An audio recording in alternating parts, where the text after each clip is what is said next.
simplemente imaginar cómo son este tipo de pacientes, ¿no? Recuerden que son pacientes complejos, no son pacientes que tengan una sola patología. Clínicamente van a haber algunos distractores, como se van a dar cuenta a lo largo de los ejercicios, pero lo más importante es que repasen una y otra vez los detalles del problema expuesto. ¿Ya? El hecho que yo te ponga que sea diabético, hipotiroideo, hipertenso, renal, etcétera, no significa nada hasta que no te doy detalles del examen físico como tal, ¿ya? La enfermedad actual es que está en una condición de posoperado de 48 horas de una colecistectomía. En la colecistectomía le han dejado un Drenker, ¿ya? Y ese paciente, bueno, está bajo mi cuidado en unidad de cuidados intermedios, simplemente por estar en un periodo de posoperado, tener comorbilidades, ¿ya? Y bueno, el día de hoy yo le paso visita y veo estos datos de su balance, ¿no? Tenemos acá algo que deberían ustedes siempre observar en sus pacientes. Segundo aspecto, las funciones vitales. Tercer aspecto, el examen físico, ¿ya? Primer aspecto, tenemos un balance hidroelectrolítico, o sea, que suma ingresos y luego lo resta de los egresos del paciente, que está en negativo, está en menos 600, ¿ya? Ojo, es un paciente varón de 65 años, con todas estas comorbilidades, posoperado y que tiene un balance negativo, ¿ya? Diuresis ha hecho 1800 mililitros de orina en 24 horas y hay algo que quiero resaltar, que tiene un débito por el drenaje de 500 mililitros aproximadamente por día, ¿ya? Esto es por día. Entonces, hasta aquí, ¿qué les parece? Solo hasta aquí. Un comentario así simple. Es un paciente cuyos balances les llaman la atención, está bien, no está bien. Así deben ir todos los pacientes que están posoperados de colecistectomía.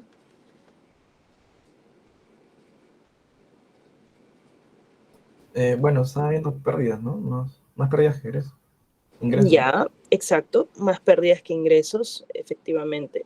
Eso afectará a este paciente como tal, porque ¿qué pasa si tú tienes pérdidas como él, menos 600 en tu balance? ¿Tú tendrás cuánto? ¿20 años? Bueno, tengo 26. Ya, muy bien. 26 años. Igual la mayoría está en esa edad, ¿no? Más o menos, en promedio. Son los 20. Los 20 son un tema diferente.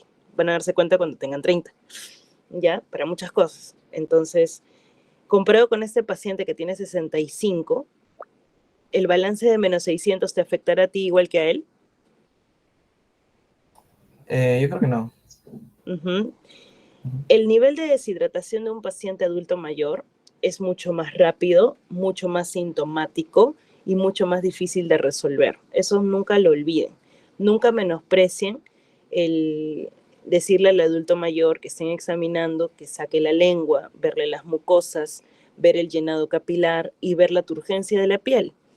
Y sobre todo también ver si tiene edemas, porque generalmente los adultos mayores llegan a esta edad desnutridos y llegan en su mayoría de pronto, a veces viven solos y no toman la suficiente agua, ¿ok? En un contexto como el de paciente posoperado, el hecho de que este paciente tenga un gasto mayor a lo que ingresa a su organismo de, digamos, de líquidos, de aportes, etcétera, también le va a jugar un poco en contra, ¿ok? Inicialmente tendrá mecanismos de compensación, pero van a ver cómo también rápidamente estos pacientes se agotan esos mecanismos y se descompensan. Entonces, no es tan bueno, hasta donde yo lo veo, que este paciente tenga un balance negativo. Y es algo que debo preguntarme por qué ocurre. ¿Ok? Doctora, Dime, una duda. Alexandra, dime. ¿Beneficia en algo que el paciente tenga un débito en el DREN de 500? O No, sea, me refiero a si compensa en algo. el débito es una pérdida. Y esto más bien me debería llamar la atención porque no todos los pacientes, para empezar, no todos los pacientes que tienen una colecistectomía, que es laparoscópica, tiene que quedar con drenaje, para empezar. Segundo, precisamente los drenajes, y ustedes lo sabrán mejor que yo, porque están llevando cirugía, los drenajes los colocamos para yo evidenciar aquello que no voy a poder ver de forma intraabdominal, ¿no? Obviamente hay situaciones como por ejemplo las ileostomías, que yo sé que van a tener un gasto alto, ¿no? Un gasto alto me refiero a más de 500 mililitros diarios. Pero hay drenajes, por ejemplo, Drencare, Dren Penrose, en cavidad, drenes tubulares, etcétera, dependiendo de dónde los deje, que no deberían tener un gasto tan alto y que lo único que van a hacer finalmente es contribuir a mis egresos y disminuir de alguna manera el nivel, digamos, el nivel de volemia del paciente, el nivel de volemia efectiva. Y ese nivel de volemia no necesariamente está relacionado con el intravascular, sino también con los otros compartimentos que finalmente pueden llegar a ser trastornos hidroelectrolíticos. Porque recuerden, ¿no? El hecho de perder yo volumen de alguna cavidad va a hacer que se distribuya el agua corporal total y genere algún tipo de trastorno hidroelectrolítico. Entonces, a tu pregunta, no es tan bueno, y por eso lo resalto, que el DREN tenga un gasto de 500 mililitros. Y no es bueno tampoco que si lo tiene, no busque la causa, y segundo, no lo reponga. Eso también es súper importante, porque, a ver, podría haber tenido él un problema a nivel de la operación, por eso le estoy dejando el DREN, voy a observar, etcétera. Y finalmente, yo me doy cuenta que, ok, tiene un gasto alto y lo tengo que reponer. O sea, o lo hidrato, le repongo electrolitos, diariamente se los mido, etcétera, etcétera. Pero no puedo dejar a este paciente olvidado, ¿ok? No puedo dejarlo con balance negativo porque simplemente, ya bueno, sí, pues se pierde, ¿no? No. Precisamente les resalto este detalle porque nos suele pasar que nos olvidamos, ¿no? Que digo, bueno, ya está perdiendo, pues, ¿no? Sí, pero eso tiene que reponerse, porque si no trae los problemas que vamos a ver a continuación. ¿Te quedó alguna duda sobre eso, Ale? No, doctora, gracias. Genial. Muy bien. Las funciones vitales no se ven tan terribles, ¿no? 100/60 de presión, tiene una frecuencia cardíaca de 101, esto sí me llama la atención. Una frecuencia respiratoria de 22, me llama medianamente la atención. No necesita oxígeno, satura bien, ¿ok? Muy bien. ¿Por qué me llamará la atención de que tenga taquicardia?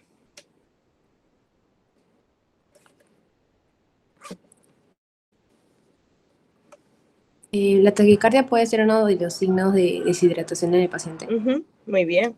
Igual, la frecuencia respiratoria levemente aumentada también es un signo de deshidratación. Y recuerden que cuando un paciente tiene taquicardia, tiene taquipnia, tiene fiebre, etcétera, estamos refiriéndonos también a pérdidas insensibles. Eso les deben haber enseñado también en cirugía, pero las pérdidas insensibles son precisamente estas situaciones que aumentan la pérdida de volumen a través de la piel del paciente por situaciones X, situaciones estresantes. La misma cirugía te hace aumentar pérdidas insensibles, la fiebre, la taquipnia, la taquicardia,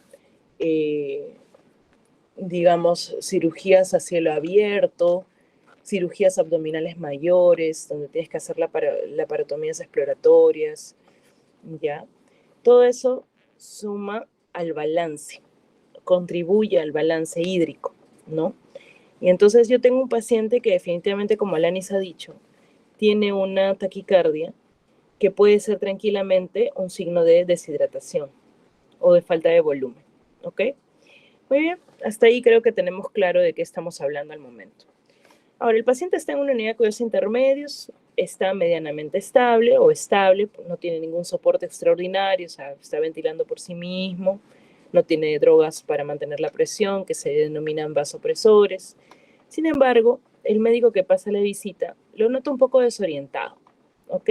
Y esta desorientación persiste, porque normalmente cuando un paciente sale de sala de operaciones, puede esperarse que a la edad de él, habiendo recibido pseudoanalgesia, relajantes musculares, endovenosos, que haya estado bajo el estrés de una cirugía, etcétera, pueda tener cierta desorientación cuando lo extubo, ¿no? Le quito el tubo endotraqueal, lo tengo de pronto en un ambiente de recuperación las 2, 4 primeras horas, pero ya luego el paciente, cuando se va recuperando a medida que pasan los días, yo debería tener un paciente lo más cercano al paciente que ingresó. Y este paciente evidentemente no ingresó con un trastorno sensorial, ¿ya? Pero sí ahora tiene desorientación y persiste. ¿Qué quiere decir? Que ya van 2 días de pronto, porque ya va 48 horas de posoperatorio, que este paciente lo ven desorientado, ¿ok?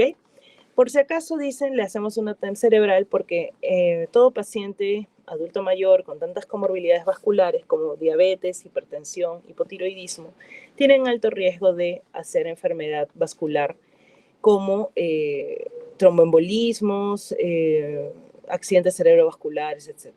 Entonces, le tomamos una TEM cerebral, hay una atrofia cerebral propia de la edad y no hay otros hallazgos, no hay hemorragias y de pronto no estaba buscando isquemias porque no hay clínica de isquemia cerebral, ya, pero no hay nada más, es una tomografía acorde a la edad. Y entonces voy a buscar también causas de trastorno del sensorio relacionadas con el metabolismo, ¿ok? A la cabeza siempre le tomamos bioquímica, que incluye glucosa, incluye electrolitos, incluye también urea, creatinina, que es función renal. Y es que siempre cuando ustedes, y esto va fuera de la clase, ¿no? Ustedes cuando tengan un paciente con trastorno del sensorio tienen que enfocar el plan de trabajo a todo aquello que puede estar modificando este factor, ¿ok? Entonces, tenemos una glucosa de 320 miligramos por decilitro, el sodio nos ha salido en 125, el potasio en 3, el cloro en 89, el calcio está en 0,90 y el fósforo está en 2.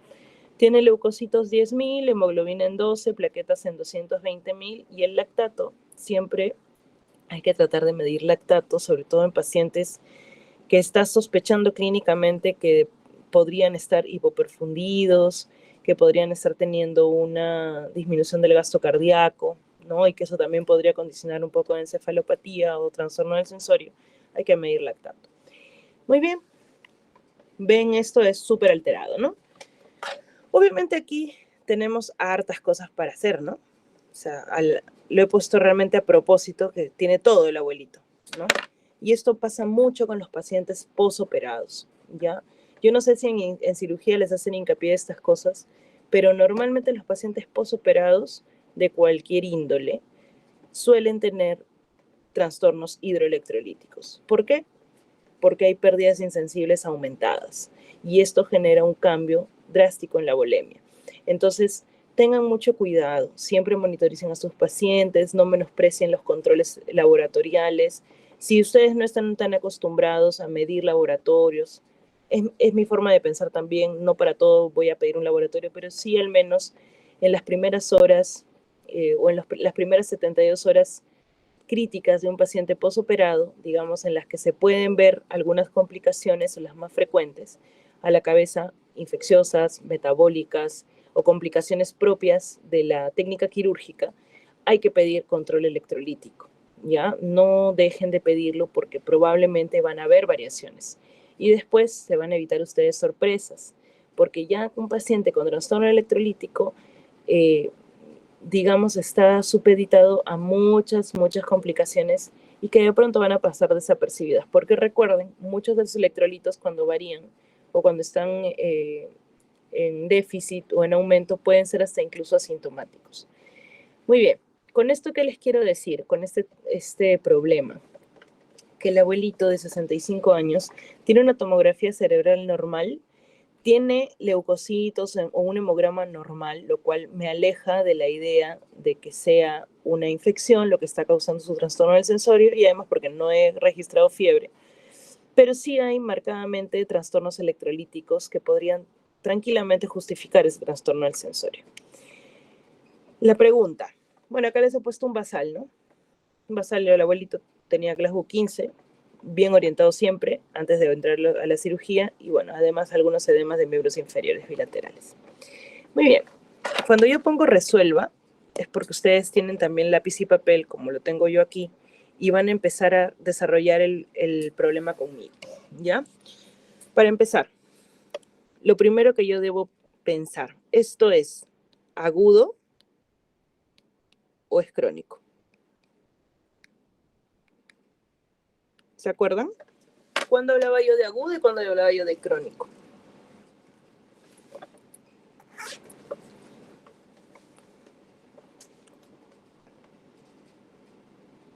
El agudo sería menos de 48 horas, doctora. Y el crónico más de 48 horas. Muy bien. También crónico puede encajar en aquel paciente que yo no tengo determinado bien el tiempo de inicio de síntomas, por ejemplo, ¿ya? Por si acaso. Si yo no les doy tiempo, no les digo, bueno, tiene 4 horas de haber desarrollado este problema, etcétera, vamos a asumir que este problema es crónico. Y eso pasa también con los pacientes. Nadie va a venir diciéndote a veces, ay, no, ¿sabe qué? Mi mamá tiene 2 horas de evolución de síntomas. No. Hay gente que a veces ni vive con los papás o hay gente que no está tan pendiente. El mismo paciente no te va a poder precisar los datos. Y entonces es ahí donde ustedes asumen que esto es crónico si es que no ha llegado el paciente en un estado de inminente peligro de vida, o sea, en coma o en convulsiones, ¿ok? Siempre cuando yo hable de trastornos hidroelectrolíticos y resalte sintomatología grave, es sintomatología en la mayoría de casos neurológica y neurológica grave. O sea, cuando yo hablo de síntomas graves, estoy hablando del sistema nervioso central y de síntomas graves del sistema nervioso central. Eso quiere decir una escala de Glasgow menor o igual a 8 o convulsiones o estatus convulsivo, ¿ok? Lo demás lo podemos tomar con calma, ¿ya? Y en el caso de trastornos electrolíticos que generan cambios en el músculo cardíaco, debemos pensar, por ejemplo, en potasio a la cabeza, también, ¿no? Siempre asumir que debemos tomar un electrocardiograma, siempre, ¿ya? Para ver si hay cambios electrocardiográficos. Si hay cambios electrocardiográficos, por más que mi potasio solo haya elevado, no sé, a 5.6, pero ya con cambios electrocardiográficos que este paciente no tenía, ya debo yo tener una alerta máxima de severidad con este paciente. ¿Ok? Eso ya también lo vamos a conversar. Bueno, entonces, ¿esto es agudo o es crónico con nuestro paciente?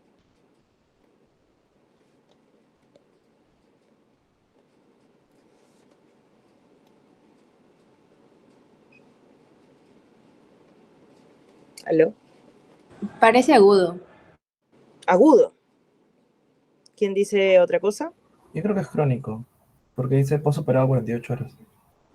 Sí, tienes posoperado de 48 horas, ¿no? Y aparentemente esto es algo que ha ido persistiendo en el tiempo, ¿no? Es un dato que voy a tratar de no hacérselo tan difícil de ver el examen, ¿no?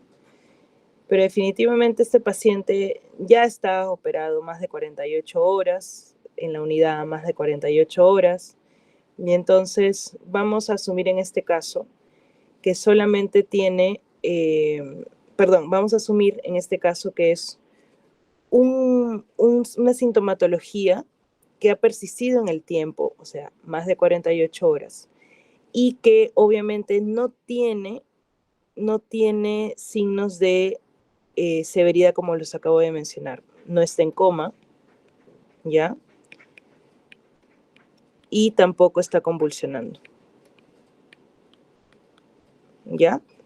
Ninguna de las dos cosas. Si fuera este el caso, ¿ya? Sin yo saber el tiempo, etcétera, me arriesgo y corrijo el sodio, que es lo único que veo alterado, de forma marcada, digamos. En corregirlo como se corrige en las situaciones agudas. Con solución hipertónica paso un bolo de 150 mililitros en 20 minutos y vuelvo a dosar sodio. Este no es el caso. No es una emergencia sintomática severa, pero sí es un paciente que está generando un trastorno a nivel neurológico y que tranquilamente con estos exámenes podría yo justificar que el responsable es el sodio, ¿ya? Para efectos del examen, les pondré de pronto periodos más flexibles, ¿ya? Para que no entren en dramas en pleno examen, porque debe ser estresante, ¿no? Que les ponga justo 48 horas. Bueno, entonces quedamos en que es crónico, ¿ya? Y como crónico, nos da tiempo entonces de poder hacer o aplicar nuestro algoritmo. ¿Qué haríamos primero?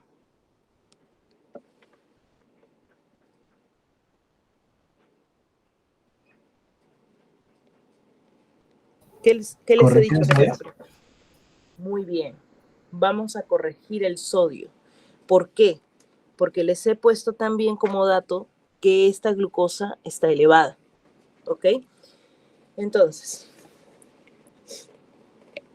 aplicando nuestra fórmula, ¿cómo quedaría esto? Sodio corregido, ¿no?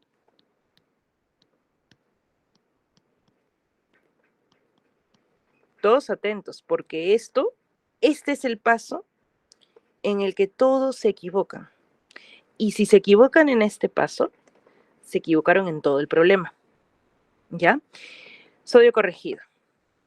Sodio corregido es igual al sodio real. ¿De cuánto es? 125 es mi sodio real. Ok, acá le voy a poner sodio real. Ok. Más 0.016. Abro paréntesis. La glucosa es 320 menos 100. ¿Ok?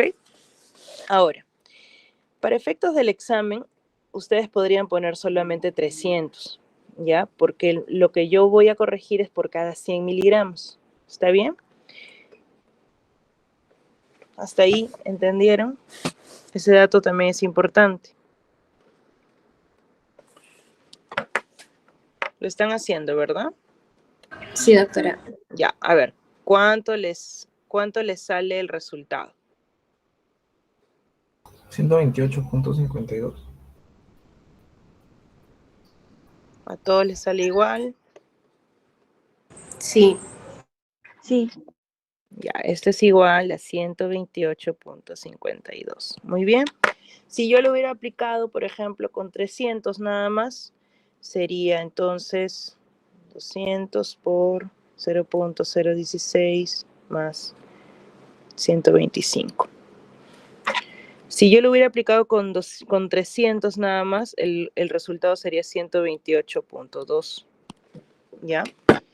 Muy bien. Como en el ejercicio vamos a aplicar nada más la unidad, ¿ok? El entero. Estamos quedando que este sodio corregido está en 128. ¿Está bien? ¿Todos bien? ¿A todos les Sí. salió 128? Ya. Sí. Sí, doctora. Muy bien. 128 entonces es nuestro nuevo sodio. ¿Ya? Tercer paso. Yo aquí, como no estoy en una emergencia, puedo aplicar tranquilamente mi algoritmo, ¿no? Acá ven, le estoy poniendo el algoritmo para que no se olviden. Yo tengo un sodio efectivamente, he comprobado que esto es una hiponatremia. Para empezar lo he comprobado. Segundo paso, ¿qué debo hacer si ya tengo mi sodio real?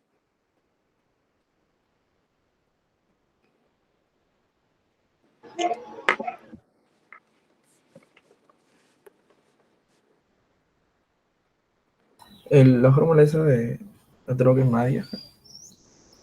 ¿La droga Matías? No. Hallar No, la la tonicidad. osmolaridad plasma. claro. La osmolaridad Ah, Yo plasma. ya. quiero saber con nombre y apellido de qué se trata esta hiponatremia, ¿ok? Entonces, yo ya sé que por el algoritmo eso es hiponatremia, pero ahora, ¿será hipotónica, isotónica, hipertónica? ¿Qué será? Ahora calculo, con mi sodio real, con mi sodio ya corregido, voy a calcular mi tonicidad, osmolaridad sérica, osmolalidad, ¿ok? Entonces, 2 veces el sodio más 320, que era la glucosa, sobre 18, ¿no? Ahora vamos a ver cuánto nos sale.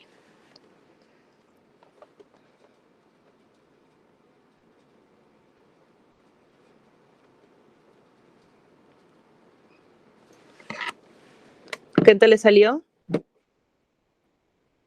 276.5. 76. 73. 73. Ah, ya. Sí, 73. muy bien. Esto es lo que sale la osmolaridad plasmática. ¿Ok? Entonces ya yo tengo claro que esta hiponatremia es hipotónica. ¿Ok? O hipoosmolar. Y dentro de la clasificación de hipoosmolar, yo tengo que valorar ¿qué cosa?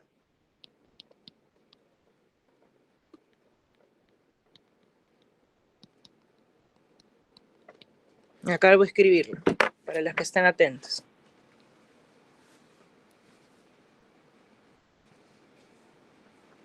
A ver, ¿qué he escrito? La volemia. Muy bien. Acabo de, entonces, darle un nombre y todavía me falta un poco más el apellido de este trastorno. Es una hiponatremia hipotónica y voy a determinar la volemia.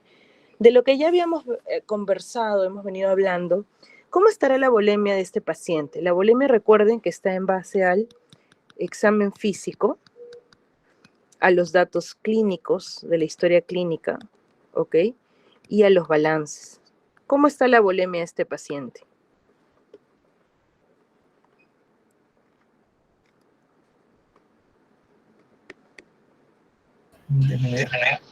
Disminuida.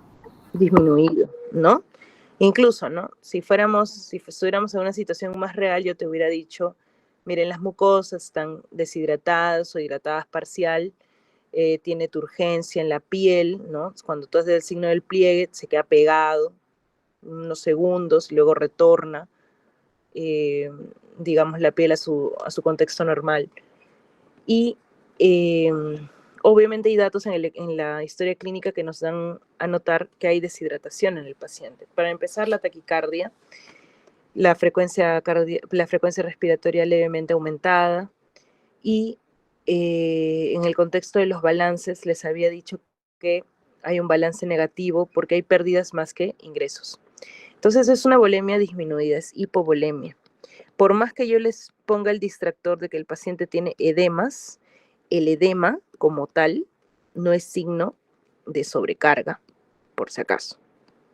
¿Ya? El edema es volumen en un tercer espacio y que puede corresponder a varias razones. Entre ellas, el más común, hipoalbuminemia.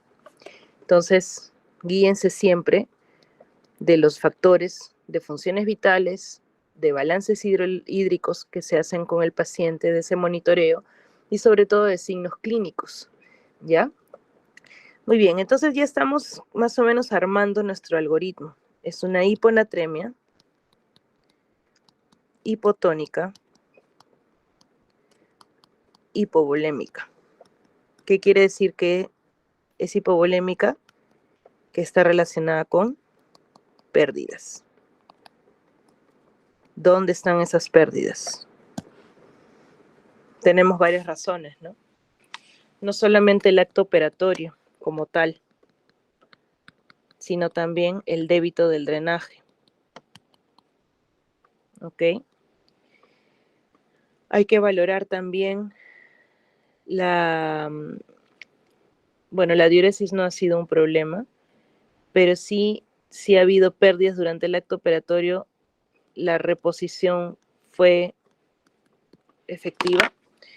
Todo eso se tiene que valorar en el paciente. Bueno, más allá de eso, tendríamos nosotros que buscar la causa.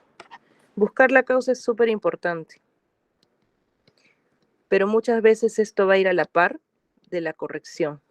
Yo voy corrigiendo, pero también voy buscando la causa, ¿ok? Podría demorarme en encontrar la causa, definitivamente, pero la corrección se debe hacer de forma efectiva, ¿ya? Muy bien, y entonces para eso sí, habiendo yo corregido mi sodio con respecto a mi glucosa y teniendo en cuenta que ya calculé mi primera fórmula, mi segunda fórmula, me toca determinar con qué voy a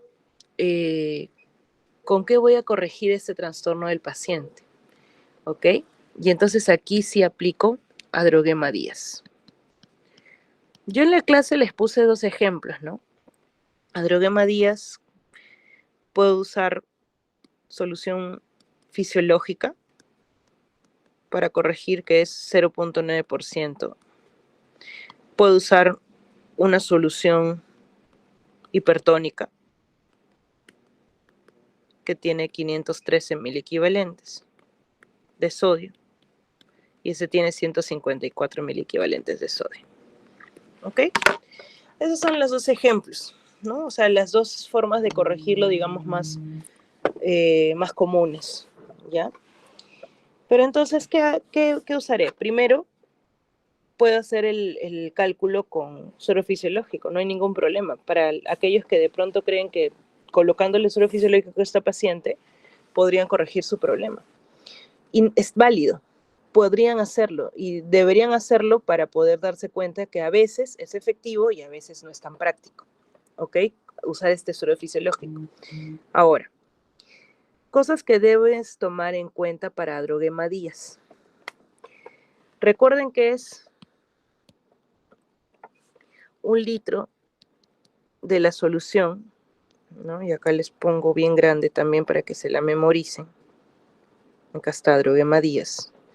1 litro de esta solución es igual a sodio infundido menos el sodio sérico sobre agua corporal total más 1. ¿Ok? Bien. Si yo eligiera, por ejemplo, suero fisiológico, ¿ok? ¿Cuánto es mi sodio infundido?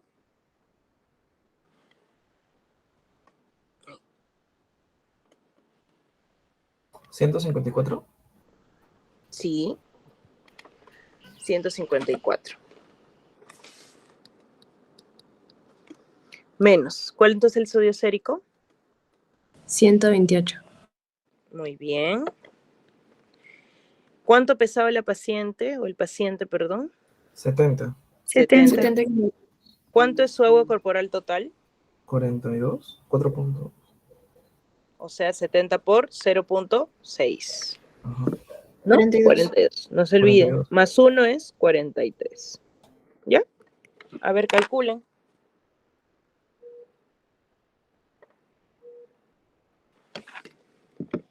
¿Qué le salió? 0.6. Muy bien, 0.6 miliequivalentes por cada litro de suero fisiológico.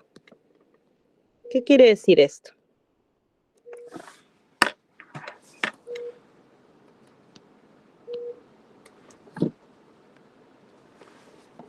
¿Qué quiere decir este resultado? 0.6 miliequivalentes por cada litro de suero fisiológico.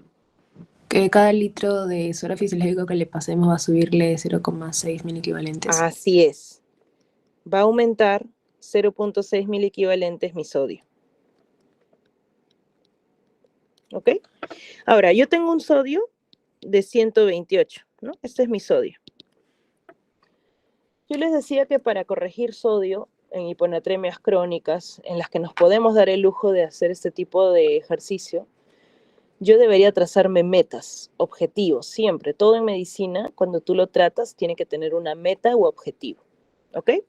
Entonces, si yo, por ejemplo, digo, ok, este paciente, su valor normal de sodio debería ser 135 a 145, que es el valor óptimo de sodio, ¿verdad? Pero yo no puedo excederme de cuántos miliequivalentes en 24 horas cuando corrijo sodio.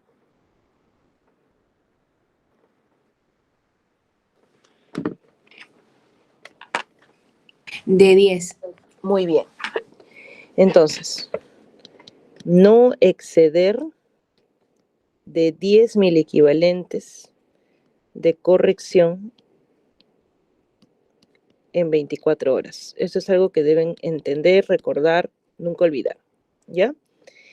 Muy bien, y entonces, por lo tanto, yo les recomendaba, es una sugerencia, recomiendo que cuando ustedes se tracen una meta con sodio, lo hagan con 5 miliequivalentes de corrección para hiper y para hipo, ¿ya? ¿Qué quiere decir? Que si yo, por ejemplo, tengo 128 de sodio, como es mi problema en este momento, y quiero corregirle al paciente el sodio, voy a decir, ok, Vamos a empezar corrigiendo al menos 5 miliequivalentes, porque les decía yo en la clase que existen otros factores aparte, externos, a esta corrección, a este litro de solución que yo le podría estar pasando al paciente, que me van a variar también el sodio, y me van a variar los volúmenes, y me van a variar la volemia, y entonces podría que esto se corrija más rápido de lo que yo esperaba en 24 horas. Y es por eso que uno, cuando corrige sodio, hace un dosaje de sodio cada 6 horas, y en base al nuevo sodio, tú puedes ir recalculando y aplicando nuevamente drogemadías. Recuerden, el paciente puede estar comiendo, puede estarse hidratando, puede estarse pasando medicación con cloruro de sodio, diluida con cloruro de sodio, puede estar orinando más, haciendo deposiciones, etc. Todos esos factores hacen que el sodio, el potasio, todos los electrolitos se vean afectados y varíen. Entonces, no es que, ya yo calculo mi droguema días y después de 24 horas nos vemos. No, calculo, por eso le doy un margen de seguridad, solo voy a calcular para corregir 5 miliequivalentes y me daré cuenta en el siguiente control si me pasé, si estoy en el rango. Si estoy en el rango, perfecto, continuamos con la misma infusión. Pero si ya me pasé, detengo la infusión y vuelvo a hacerle a las 6 horas otro control. ¿Me dejo entender hasta ahí?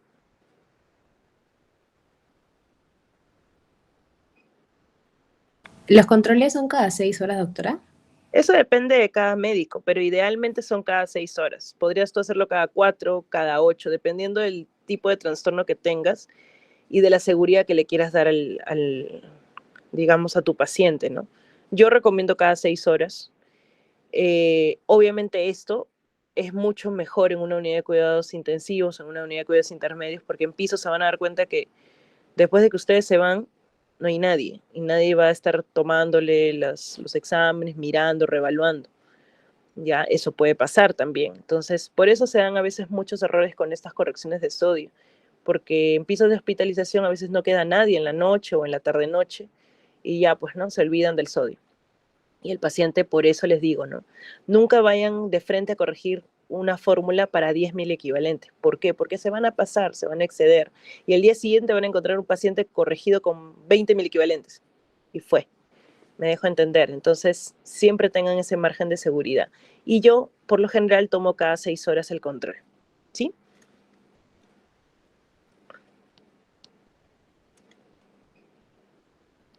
Muy bien. Ahora, entonces yo tengo sodio 128. Mi objetivo es que este paciente tenga al menos 133 miliequivalentes. ¿Ok? Esto es más 5 miliequivalentes de sodio. ¿Ok? Este es mi sodio corregido. Este va a ser mi objetivo, que llegue a 133 miliequivalentes. Entonces, si yo quiero, ahora vamos a la regla de 3 simple, ¿ya? Yo les decía que si yo le administro 1 litro de suero fisiológico, o sea, 1000 cc, esto va a subir ¿cuánto? 0,6 miliequivalentes de sodio, ¿no? Ya. Yo quiero 5. ¿Cuántos mililitros necesito? Regla 3 simple, ¿eh? A ver, calculen.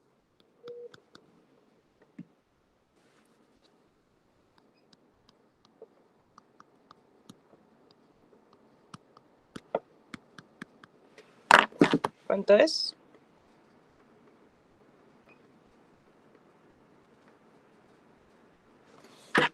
¿Cuánto sale?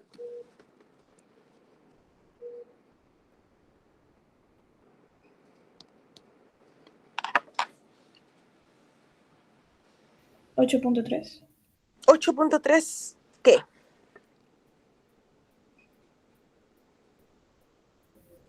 centímetros cúbicos.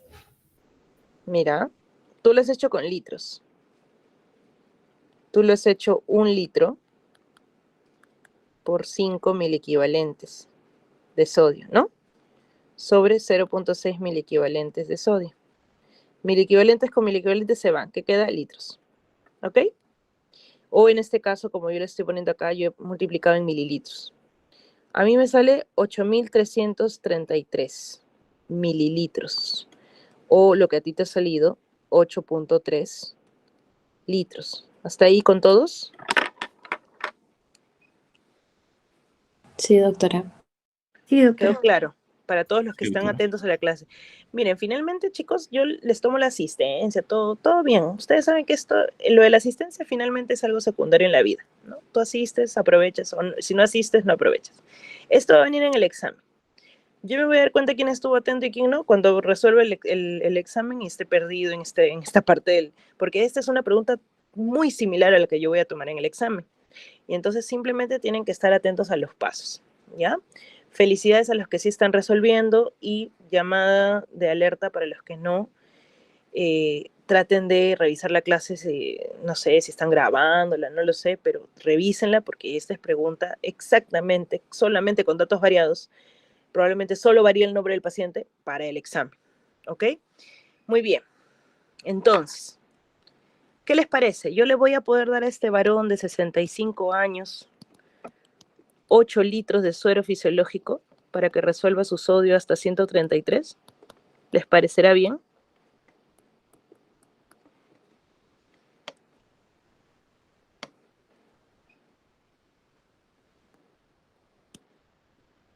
¿Está bien? ¿O así le... Es mucha bulimia.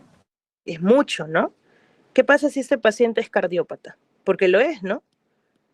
Es diabético, es hipertenso, es hipotiroideo. De hecho, su corazón no es normal, ¿no? ¿O sí? Hay riesgo de que haga edema agudo. Así es, porque además les dije que tenía edemas de miembros inferiores. Una de las causas de edema de miembros inferiores es la hipoalbuminemia por desnutrición, pero otra es la insuficiencia cardíaca congestiva, que obviamente pues no alcanza el tiempo para yo ampliarles todo lo que quisiera ampliarles en un caso clínico real, ¿no? Pero siempre hay que tener la sospecha, sobre todo a esta edad. O sea, el problema está hecho para que ustedes caigan en cuenta que hay cosas que pueden ser evidentes y hay cosas que no son tan evidentes, pero que no me voy a arriesgar en un paciente adulto mayor a darle 8 litros de cloruro de sodio solo para corregir un sodio. Me dejo entender, o sea, es sobrecargar al paciente de volumen para un objetivo que de verdad no amerita una corrección tan agresiva. Entonces, ¿qué pasa? Yo he aplicado todo bien. Sin embargo, la solución es el problema. Yo debo darle una solución más cargada de sodio para poder reponer los 5 equivalentes que deseo reponerle al paciente. Y entonces vamos a cambiar la solución. Yo esta vez voy a aplicar Adroguema Díaz con una solución al 3% o llamada hipertónica, que tenía ¿cuántos miliequivalentes de sodio? 503. Muy bien, 513 miliequivalentes, que por bastante supera el de cloruro de sodio, ¿no? Muy bien, entonces aplico 1 litro de solución al 3% es igual a sodio infundido, 513, menos, ¿100 cuánto? 128. 128. Muy bien, pero ya me olvidé del valor que yo les di en el problema, ahora es 128, sobre 43, agua corporal total más 1, ¿no? Muy bien, ahora sí, calculen. Sale 8.9. 8.9. 8.9. ¿Qué quiere decir 8.9?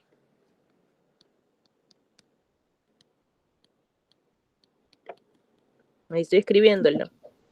Ya, 8.9 miliequivalentes por cada litro de suero fisiológico. No, pues de solución hipertónica. Claro, si yo administro 1 litro completo de suero de solución al 3%, ese litro le aumentará 8.9 miliequivalentes de sodio al paciente. Si le administro 1 litro completo, ¿a mí cuánto me interesa corregir ese sodio ahorita? ¿A A cuánto? 133. Claro. Yo quiero llevar mi 128 de sodio a 133 miliequivalentes, o sea, solamente 5. ¿Por qué? Porque sé que me voy a exceder, ¿ya? Sé que me voy a pasar, o hay esa posibilidad, ese riesgo. Por lo tanto, yo usaré todo el litro de solución al 3%. No. No. ¿Cuánto usaré? No lo sé. Vamos a calcular. Entonces acá, ¿cuánto usaré? Ya. Si yo sé que 1 litro de este suero al 3% es 8.9 mil equivalentes de sodio, yo quiero saber cuánto en litros voy a necesitar para corregir solo 5 mil equivalentes de sodio. ¿Ok? Regla 3 simple. Entonces, X es igual a 1 en litro por 5 mil equivalentes sobre 8.9 mil equivalentes de sodio. Mil equivalentes con mil equivalentes, adiós. Y esto me queda 5 sobre 8.9, ¿no?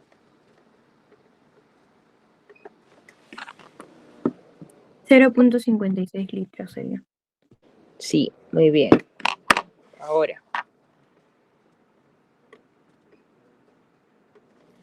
esto sí, 0.56 litros, y si lo hubiera calculado con mililitros, sería igual a 561 mililitros, ¿no?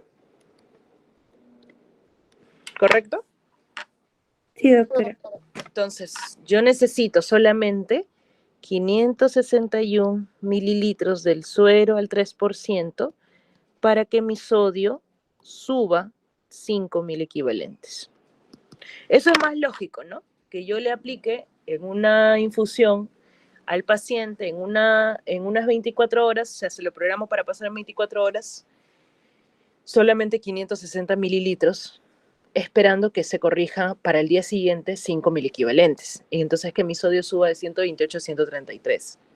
¿Les parece? ¿No les parece? ¿Está claro? ¿No está claro?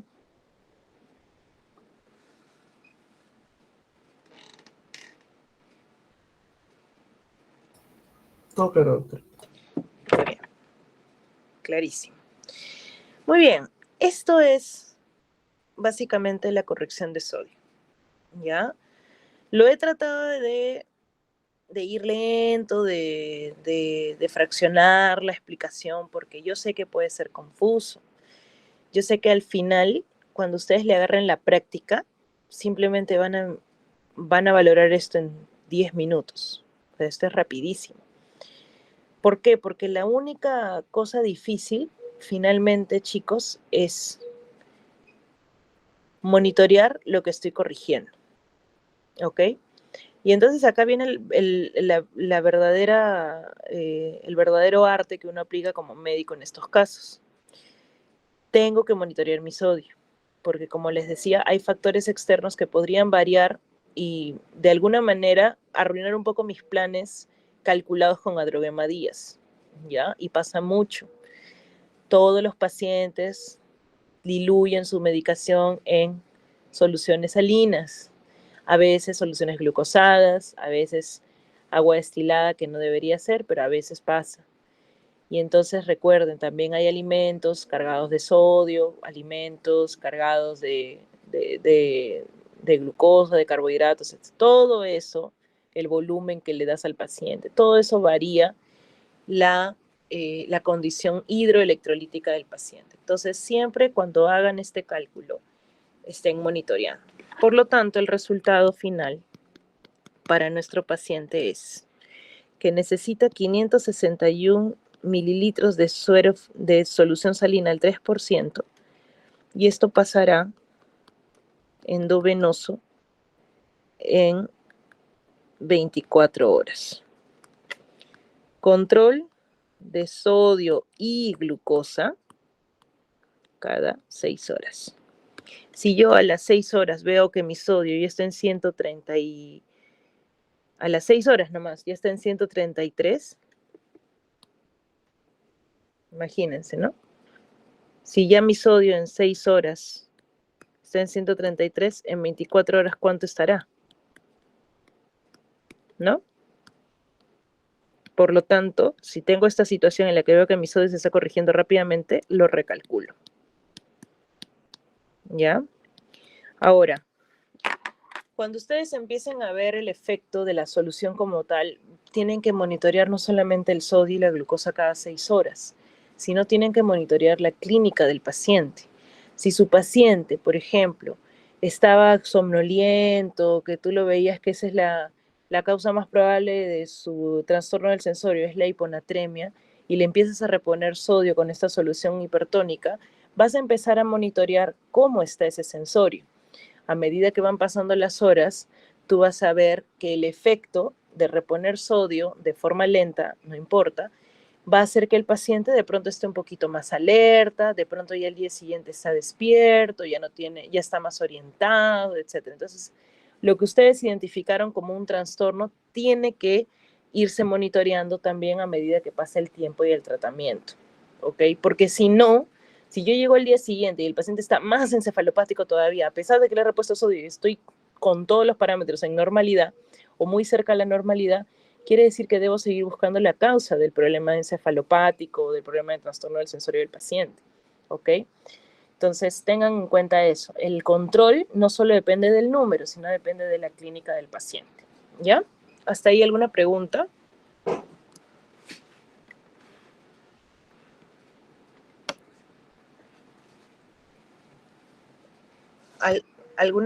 ¿Alguna pregunta?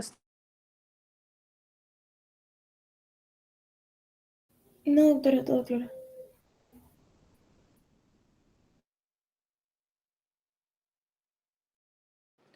Muy bien. Se me fue la pantalla de nuevo. Dios mío. Ya. Muy bien. Bueno, ya deben estar deshidratados ustedes. Bueno, aquí tengo una serie de ejercicios que me interesaría resolver, ¿ya?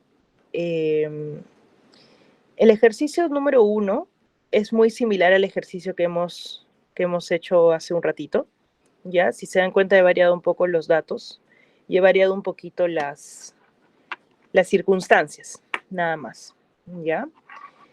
Voy a hacer algunos hincapiés, pero quiero que estos ejercicios los resuelvan con calma en casa, ¿ya? Pero quiero repasar algunas cosas antes de eso, ¿ya? Para empezar, la mayor parte de los casos que he expuesto aquí son casos que he visto y que por eso los expongo, porque suele pasar muy a menudo que nos olvidamos de controlar los electrolitos o corregirlos en ese tipo de pacientes, ¿ya? El primer ejercicio habla sobre una paciente mujer de 80 años de aproximadamente 60 kilos, con antecedentes de hipotiroidismo, diabetes, de tratamiento irregular, y tiene un tiempo de enfermedad de aproximadamente 3 horas, ¿ok? Se encuentra en una residencia de reposo, en una casa de reposo, y notan las personas que la cuidan que ha hecho deposiciones líquidas de aproximadamente 500 mililitros cada una de las deposiciones, ¿ya? O sea, está con diarrea, ¿ya? Muy bien, posterior a ello, la señora cursa con un sensorio que tiende al sueño, un poco de inestabilidad para la marcha, y por ese motivo la llevan a emergencia, y en la evaluación le encuentran una presión de 90,50, una frecuencia cardíaca de 120, una respiratoria de 21, saturando 97, sin oxígeno. Afebril, con un Glasgow que valoran en 14, y está desorientada en tiempo y espacio, ¿ya? Otros signos al examen físico: tiene edema en miembros inferiores, con fovea 3 cruces, una diuresis colúrica, piel descamativa, mucosas deshidratadas. Y hasta ahí, clínicamente, ¿qué me pueden decir de la paciente? Hasta ahí, ¿eh? ¿Se encuentra deshidratada? Muy bien, se encuentra deshidratada. Vamos a ver. ¿Qué más? ¿Qué síndromes pueden ustedes, qué síndromes se identifican?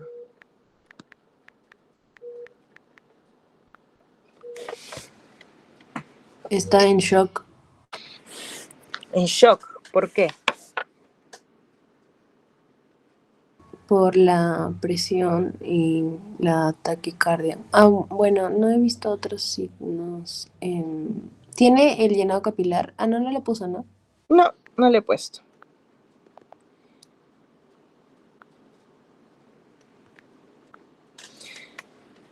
Primero, ¿qué síndromes tenemos? Porque ¿Podría shock tener como tal, alteración del sensorio? ya, ese es un síndrome importante. Síndrome. Bueno, un síndrome de, vamos a denominarlo como encefalopatía aguda, ¿ya?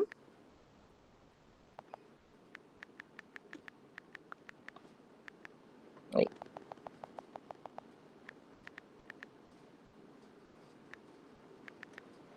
O trastorno del sensorio agudo, ¿no? ¿Qué otra más?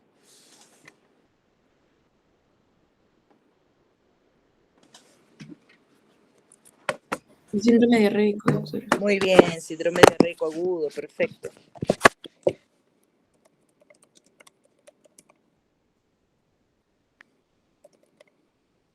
¿Qué más?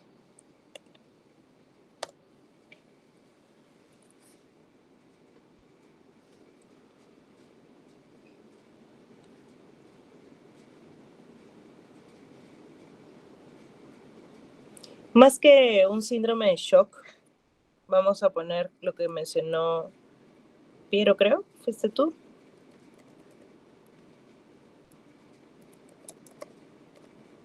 Pero ya se fue a tomar su lonchecito. No, sí está, doctora. Muy bien. No, fui yo, doctor. Ah, ya fue Gina, perdón. Muy bien. Deshidratación. ¿Algo más que les llame la El atención? edema. Síndrome edematoso. Muy bien. ¿Qué más? ¿Algo más que les llame la atención de la señora? Síndrome hipotensivo también, doctora. Podría ser. Tenemos hipotensión. Ya. Hipotensión. Nos faltarían datos para decir, como mencionaba su compañera, si esto es realmente shock, ¿no? Bueno, el shock es una clase que van a llevar, creo, esta semana o la siguiente, y obviamente van a entender ahí por qué todavía no puedo hablar yo propiamente de shock en este paciente. Pero vamos haciendo la recopilación de lo más importante, ¿ya? Que es precisamente la clínica de este paciente. Ya ustedes han identificado absolutamente todo lo más importante, ¿ok? Hay un síndrome de encefalopatía aguda, hay un síndrome diarreico agudo, hay deshidratación que se asocia a hipotensión y hay un síndrome edematoso que tranquilamente podría o no contribuirnos mucho al caso, ¿ya? Lo cierto es que la paciente pues llega y le toman pues como parte del plan de trabajo, ¿no? El plan de trabajo en estos casos es siempre descartar qué sospecharían, ¿no? Una paciente que está así encefalopática, adulta mayor, de la manera en la que ella llega. ¿Cuál sería su primera sospecha clínica? Trastorno hidroelectrolítico, doctora. Ya, sería la primera razón que te daría a ti que pensar que esta paciente tiene un trastorno agudo del sensorio. La primera causa de esto. No está mal. Sí, porque es bastante común en ancianos. Creo que es una de las primeras causas por las que llegan con trastorno del sensorio, generalmente Ya. por hipnotremia. Sí, es verdad, pero no se olviden que la deshidratación como tal te da trastorno del sensorio. Como tal, la falta de volemia efectiva te da trastorno del sensorio. ¿Ok? Eso también siempre tómenlo en cuenta, porque lo que no quiero es que finalmente ustedes corrijan el sodio y se olviden de ¿cómo se llama? De hidratar a la paciente. Porque, ojo, la paciente ha perdido volumen, ha perdido como 1500 mililitros nada más en diarrea, ¿ok? En las últimas horas. Entonces, parte también de ese trastorno del sensorio puede deberse a la deshidratación. Si tú le empiezas a hidratar, De pronto empieza a recobrar un poquito de orientación, ya va a saber quién es, dónde está, qué fecha está, ¿ok? Entonces, la deshidratación es una de las primeras causas de trastorno del sensorio en un anciano. La segunda causa, como bien menciona su compañera, Alexandra, es el trastorno hidroelectrolítico, ¿no? O los trastornos electrolíticos. A la cabeza, el sodio, ¿ya? Eso está perfecto. Tercero, ¿qué otra cosa me puede causar encefalopatía aguda en un paciente? Bueno, o sea, faltarían más cosas, pero también te puede producir, señor, cirrosis, ¿no? Ya, pero antes de la cirrosis, porque la cirrosis no te da de una hora a otra. Ojo, estoy hablando de encefalopatías agudas. A no ser que yo te haya La dicho que es un glicemia. paciente cirrótico. La glicemia, muy bien. Hipoglicemia, muy bien. Vamos a poner / hiperglicemia, que también te genera trastorno del sensorio, pero más frecuente y más severo siempre es la hipoglicemia. Otro, no te decía que la cirrosis esté mal, perdón un ratito, no es que esté mal, pero recuerden que no he dado el dato como tal, y el cirrótico tiene al menos que tener algún estigma de cirrosis para que yo en el contexto te diga, bueno, este cirrótico se descompensó por tal motivo en su cirrosis e hizo trastorno del sensorio. N causas, N motivos. Pero esta paciente como tal no tiene trastorno o función hepática afectada. ¿Ya? Por si acaso. Otra cosa más común. ¿Urémica? No sé. Infecciones. Sí, infecciones. La urea y la creatinina, también, ¿no? Deberíamos sospecharlo, sí, como parte del plan de trabajo. Y lo mismo que dijo su compañero sobre el perfil hepático alterado también, pero es parte del plan de trabajo, más no de nuestras sospechas más frecuentes, ¿ya? Porque de pronto también es una cirrótica y nadie se ha dado cuenta, ¿no? También podría pasar eso. Pero como está supeditado a una historia clínica que tiene un causal, porque estoy poniendo que la paciente se ha hecho deposiciones o tiene un síndrome diarreico agudo en las últimas horas, podría condicionar eso. Pero parte del plan de trabajo también es descartar accidentes cerebrovasculares. No se olviden, ¿ok? No se olviden de eso. Estas son las causas, digamos, más frecuentes de trastorno del sensorio en un paciente adulto mayor. Obviamente, nos va a orientar mucho que ustedes pregunten cuál es el motivo de ingreso. Mi paciente ha tenido diarrea, ha tenido vómitos, no come hace 5 días, está hiporéxica, está anoréxica, tenía ya esa patología previa, no orina. O sea, todos esos datos que parecen mentiras son absurdos, no lo son. Son bastante útiles para que yo oriente mi plan de trabajo. Pero ¿por qué les pongo este ejercicio? ¿Por qué les recalco en este ejercicio? Porque precisamente ustedes me dirían, bueno, acá viene la gran incógnita, ¿no? La gran pregunta. En relación a los laboratorios que les acabo de poner, le toman una tomografía, no hay nada, ¿ya? Sodio 130, glucosa en 100, potasio en 3.5, urea 45, creatinina en 1, pH 7.33, CO2 en 36, oxígeno en 90 y bicarbonato en 24. ¿Qué es lo que más llama la atención de esos laboratorios?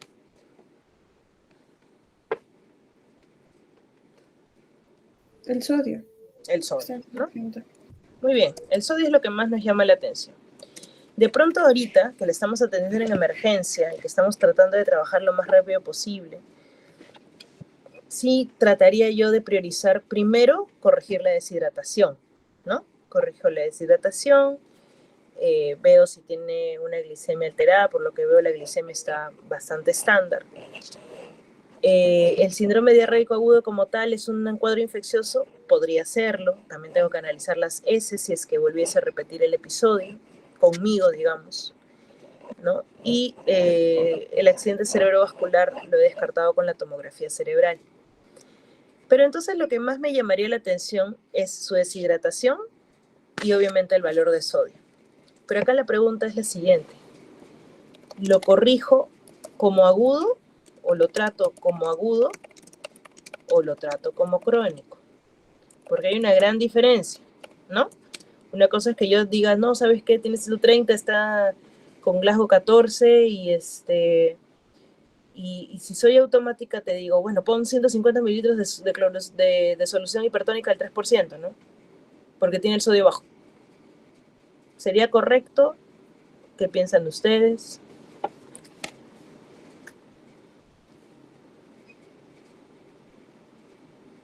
Sería agudo por el tiempo de enfermedad que tiene 3 horas.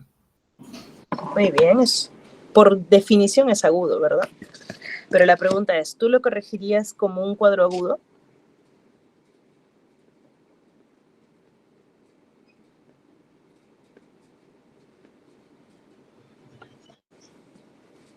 Doctora, disculpe, ¿podría repetir cuánto tenía de enfermedad diarreica, el cuadro de diarrea? Sí, tiene 3 horas.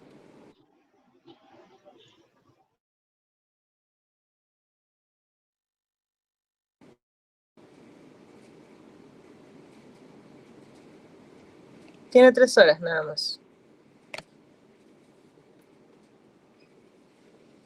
Pero la pregunta es, ya, tiene 3 horas de que ha empezado con la encefalopatía, solo es una encefalopatía, no estoy diciendo que esté en coma, no estoy diciendo que esté convulsionando, tenemos un cuadro diarreico con deshidratación de por medio, y la pregunta es, ¿lo corrijo como agudo o lo corrijo como crónico? Creo que como crónico, doctora. ¿Por qué? Porque, o sea, la diarrea es lo que ha descompensado, pero ya esa deshidratación tiene ya varios, o sea, ya tiene de tiempo. Por ejemplo, también podríamos mencionar la diuresis colúrica, o sea, se menciona una orina ya cargada, entonces hay ya un trastorno. Pero eso es parte del cuadro de deshidratación, ¿no? La diuresis colúrica es parte ahorita del cuadro de deshidratación. Doctora, quizás podríamos pensar que al estar ella en una residencia de reposo, quizás las personas que la cuidan no están pendientes de su cuadro y bueno, 3 horas de que ellos se han dado cuenta, ¿no? De repente ha pasado más tiempo y no podemos precisar ese dato. Válido, pero igual encajaría en 48 horas, ¿no? Acá lo que quiero generar es precisamente esta controversia. Nosotros tenemos un paciente que por definición de la clase teórica es aguda, ¿verdad? Hasta ahí creo que todos estamos de acuerdo. Pero si yo fuera automática, si yo no me pongo en el contexto, y eso es lo que quiero que ustedes empiecen a hacer, ustedes tienen que ver al paciente. No tienen por qué ver el valor ni el tiempo de pronto estrictamente como una medida estricta a corregir. Esta paciente ha llegado sí con encefalopatía, pero por eso les he enumerado una serie de causas que podrían estar generando su encefalopatía. En el caso de ella, la encefalopatía puede estar causada principalmente por la deshidratación, ¿ya? Eso es importante. Por el cuadro infeccioso o no, también podría ser, ¿ya? Yo no sé si esa diarrea es infecciosa o no, de repente no lo es. Y sé que tengo un sodio alterado. Pero ojo, nunca les va a venir un paciente, y esto sí se los digo con sinceridad, difícilmente les va a venir solo un paciente como el del primer problema, que solamente tenga el sodio alterado, ¿ok? O sea, es difícil, tienen por eso ustedes que valorar clínicamente al paciente. Y en este caso que es obviamente un poco más a propósito, este paciente tiene un trastorno del sensorio que no compromete su vida, o sea, esto no la va a matar, ojo. No estoy diciendo que la señora ha llegado inestable, no estoy diciendo que la señora ha llegado pues a punto de una parada cardiorrespiratoria. No, la señora ha llegado con un trastorno del sensorio. Pero hay que tomar en cuenta que tiene un factor importante que podría estar condicionando tranquilamente su encefalopatía, y yo no puedo ser tan automática y decir, bueno, ¿sabes qué? Porque tiene el sodio en 130 y tiene 3 horas de evolución, administra la solución al 3%. No. Primero también fíjate que pueden haber otras causas que podrías empezar a corregir, como la deshidratación, y empezar a de pronto mejorar el síntoma. Y no necesariamente tendrías que corregir el sodio como un trastorno agudo. ¿Me dejo entender en eso, en ese sentido?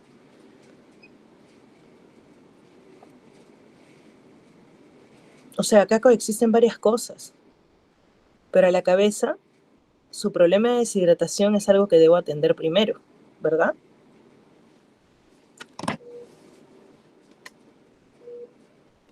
¿O no? Sí, doctora. Claro, tengo que atender primero el problema de deshidratación. Ahora, yo no les digo que no apliquen Adroguema Díaz, que no hagan su algoritmo, no, sí, tienen que hacerlo. Y de pronto, aquí sí se beneficiaría la paciente, tendrían que calcularlo, con una corrección con suero fisiológico. ¿Qué pasaría si yo corrijo mi sodio aplicando Adroguema Díaz con suero fisiológico? Eso es lo que quiero que ustedes hagan en casa.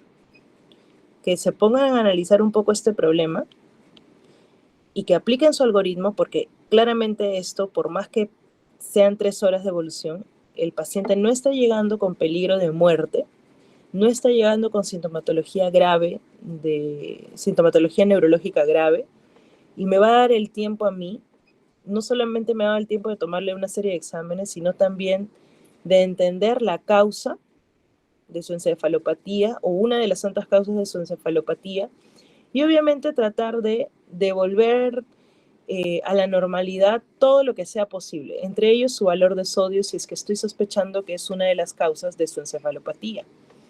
¿Ok? Pero yo no puedo solamente corregir el sodio a ciegas. O sea, decir, ya, corrige el sodio. Aplico Adroguema Díaz, soluciono al 3% porque puedo sobrecargarla de agua. No, esa paciente está claramente deshidratada. Hay que reponer lo que ha perdido. De pronto, reponiendo lo que ha perdido, ya no tiene encefalopatía. Y de pronto, si le tomas un nuevo control de sodio, corregirá el sodio. Porque eso está supeditado a la volemia. Entonces, tengan mucho cuidado porque es este tipo de paciente el que ustedes van a tratar. No van a tratar un paciente de un ejercicio práctico de la clase. Van a tratar un paciente con 1000 cosas a la vez.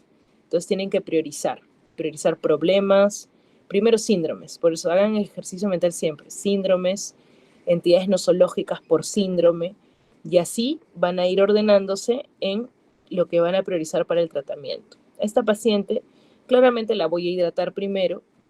¿Con qué la hidrato? Un suero fisiológico, con lactato Ringer. Vamos a decir suero fisiológico. ¿Le puedo ir colocando suero fisiológico? Sí, le puedo ir colocando. ¿Qué ha perdido? Ha perdido líquido por intestino. Idealmente debería yo reponerle líquido vía oral, ¿no? Un suero de hidratación oral, por ejemplo. Pero, como ha venido con un trastorno de encefalopatía aguda, voy a intentar reponerle una parte por vía endovenosa, cuidando que es una paciente de 80 años. No le voy a reponer el 1,5 litros que ha perdido por endovenoso, porque recuerden que no se va a quedar todo ese volumen de cloruro de sodio en el intravenoso, en el intravascular, se va a ir al intersticio. Entonces, lo que yo hago es, puedo iniciar con una hidratación, ¿ya? Primera medida, iniciar con una hidratación con suero fisiológico, pensando en qué, en su problema de deshidratación, claramente, ¿eh? ¿Verdad o no? Sí, doctora.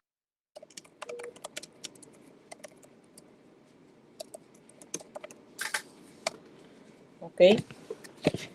¿Podría hacer mi algoritmo de Adroguema Díaz? Sí. Puedo hacer mi algoritmo de Adroguema Díaz. Ahí está correcto. Tranquilamente lo puedo hacer. Y lo podemos hacer ahorita si quieren. A ver. Yo voy a aplicarle, le estoy aplicando como hidratación 1 litro de suero fisiológico, ¿no? Si yo le aplico 1 litro de suero fisiológico a este paciente y tengo mi glucosa normal, ¿no? Felizmente, porque si no tendría que corregir glucosa. Esto que es igual. Sodio infundido, ¿cuánto es? 154. Muy bien. Menos.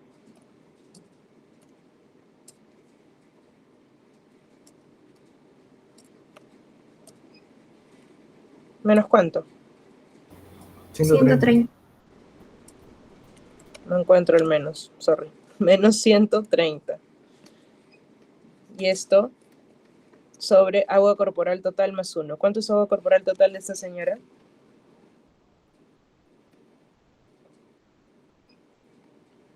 ¿36 sería? ¿Mm? Su peso es 60 kilos. ¿Cuánto es agua corporal total? 31. 30 más 1. Es 30 más 1. Ya. Muy bien. Calculen. A ver.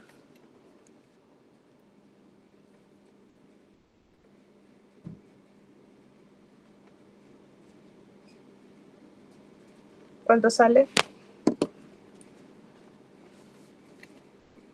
0.7. 0.7. Muy bien.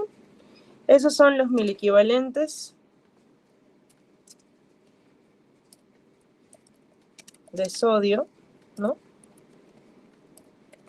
Que aumentará por cada litro de suero fisiológico que yo le administre, ¿verdad? Quiere decir que si yo le administro 1 litro de suero fisiológico, este sodio va a ser 130.7, ¿no? Ahí, hasta ahí estamos. Sí, doctora. Ya. Lo cual, obviamente, no satisface del todo mi tratamiento.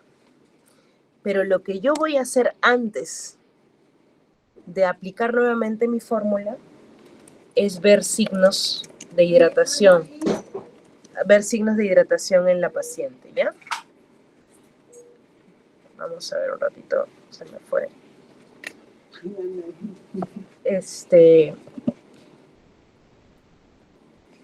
Yo tengo que ver si habiendo aplicado mi suero fisiológico, la paciente resolvió algunos signos de deshidratación. ¿Ok? Cuando yo vea clínicamente que esta paciente se ha empezado a hidratar, estoy reevaluando, por ejemplo, ¿no? Las funciones vitales, de pronto la taquicardia empieza a ceder, de pronto la presión empieza a subir, de pronto la diuresis no es tan colúrica, la piel ya no está tan seca, las mucosas no están tan deshidratadas, yo puedo volver a valorar mi sodio. Recuerden eso, ¿ok? O sea, no quiere decir que con el primer valor y solo pensando mecánicamente en el sodio, yo lo tengo por qué apresurarme y corregir. ¿Me dejo entender? Aquí hay que hacer una unidad clínica, ver signos de hidratación y esto es reevaluación. Esto es ABCDE, por si acaso. Reevaluación constante. Y ahora, supongamos que luego de que la rehidraté, que está mejor clínicamente, mi sodio está ahora en 129. ¿Ok? Es aquí donde yo realmente valoro que si la paciente ya no tiene este factor de deshidratación, porque le he hecho una resucitación inicial con 1 litro de suero fisiológico, es aquí donde me doy cuenta que realmente el problema de sodio es persistente, ¿ok? Y es aquí donde yo podría tranquilamente darle otro tipo de solución de pronto a más largo plazo en 24 horas para que corrija un mínimo de miliequivalentes que serían solo 5. ¿Me dejo entender hasta ahí?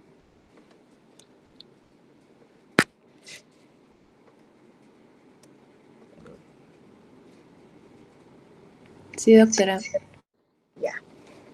Este tipo de problema no les va a venir en el examen como tal. Este tipo de problema es aquel que nosotros en cuidados intensivos evaluamos diariamente. Es un paciente complejo, es un paciente dinámico, es un paciente al que en cuidados intensivos no se le puede dejar así, ya bueno, le pasé la visita, ¿no? Y ya nos vemos otro día. No, esos pacientes son dinámicos y les va a pasar mucho con sodio, con potasio, con fósforo, ¿ok? Ese es el tipo de paciente que precisamente van a atender ustedes si es que se lo cruzan en algún momento. Y entonces hay una reevaluación constante. Ahora ya, mi sodio salió 129. Ahora la tarea es que ustedes, en este ejercicio, calculen con qué solución, de pronto pueden crear otra solución, no necesariamente solución al 3%, Si no, pueden darle una solución con dextrosa, 2 hipersodios, 3 hipersodios, lo que ustedes consideren para corregir su sodio hasta 135. Eso les va a quedar como tarea, ¿ya? Y esto me lo van a dar la siguiente clase. Solo la respuesta, solo el desarrollo del ejercicio como tal. Hacen su algoritmo, corrigen el sodio si es que es necesario, calculan su adrogema días y me dicen, doctora, yo voy a usar esta solución y se la voy a administrar en 24 horas porque me va a corregir 5.000 equivalentes de sodio para esta paciente. Nada más. Esa es la única respuesta que deseo. ¿Quedó claro hasta ahí?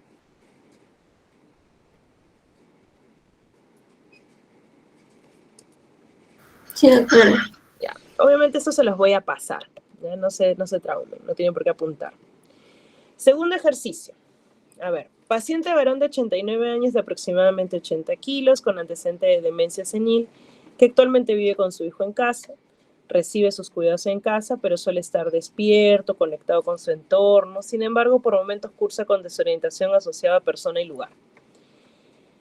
No tiene comportamiento agresivo, pero lo raro es que hace 2 días su hijo nota inestabilidad para la marcha, ¿ok? Que no había presentado previamente, asociado también a episodios de desorientación más marcados. O sea, él ya se desorientaba, pero ahora desde hace 2 días, tiene trastorno para la marcha y se desorienta más, ¿ok?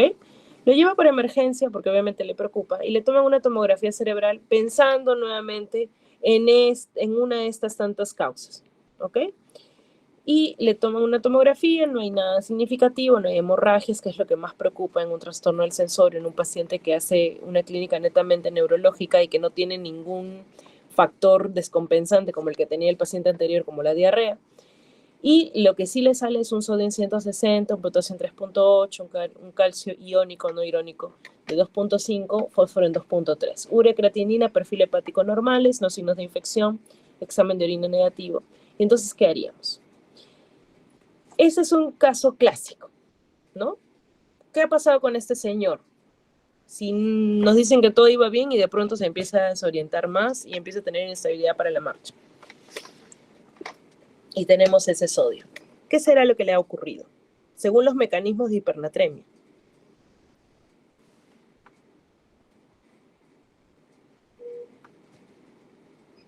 Ahí les he puesto bien grande. ¿Qué le habrá pasado a ese señor?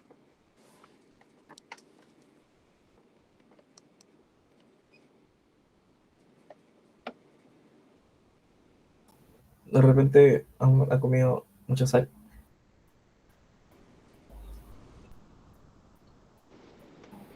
Raro, pero podría pasar. ¿Y el otro mecanismo? O bueno, hay déficit de ingesta de agua. Eso. Eso le pasa mucho a las personas mayores, a los adultos mayores, que de pronto no tienen un cuidado muy constante, no hay que estar detrás, ellos no piden agua. Recuerden que ya también hay un envejecimiento a nivel del sistema nervioso central, hipotálamo específicamente, y el paciente no detecta la sed con tanta facilidad y no toma agua.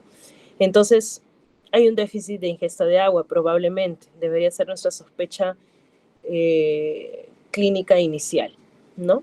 Porque él no trae ninguna historia. Obviamente tú tienes que abrir la historia y ver factores de acuerdo a tus causas más frecuentes, recuerda. Por eso les he puesto las causas más frecuentes de encefalopatía en un anciano. Pero en este caso es sencillo, ¿no? Tenemos un paciente entonces que tiene una hipernatremia que le ha empezado a ocasionar sintomatología neurológica. Obviamente hay que corregirla. ¿Cuánto se corrige como máximo el sodio en una hipernatremia en 24 horas?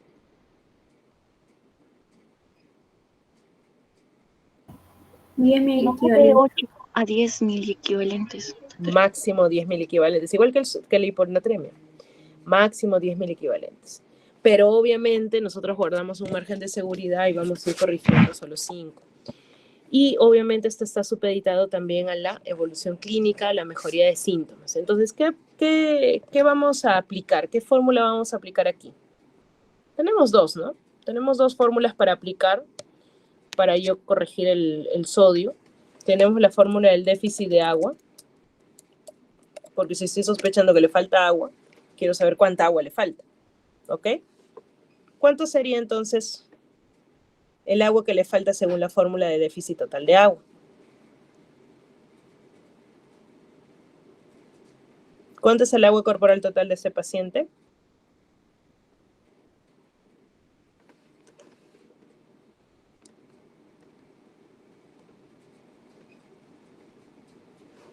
Se me durmieron, creo. 48. Muy bien, 48. Vamos abriendo paréntesis.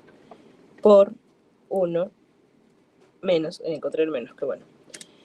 ¿Cuánto es mi sodio deseado? ¿Qué es lo que yo quiero lograr con este paciente? Mi objetivo, mi meta de sodio. 150. ¿Por qué? ¿150 quieres llegar tanto? ¿10.000 equivalentes de frente? 155. Claro, recuerden el margen de seguridad. Si ustedes no respetan ese margen de seguridad, tengan por seguro que se van a pasar de la corrección y al final le van a generar otro problema al paciente. Vayan con calma. No es un paciente que está convulsionando, no es un paciente que está en coma, por favor, eso ténganlo muy en cuenta, ¿ya? Entonces, mi objetivo de sodio o mi sodio deseado será 155.000 equivalentes sobre el sodio sérico, o sea, 160, ¿no? ¿Está bien? ¿Entendieron todos por qué estoy reemplazando esa fórmula?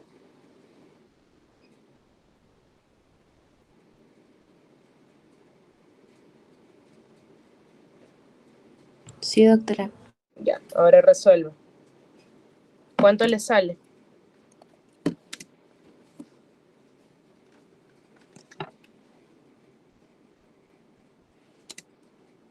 ¿1.5 Muy bien. ¿1.5 qué? mil equivalentes?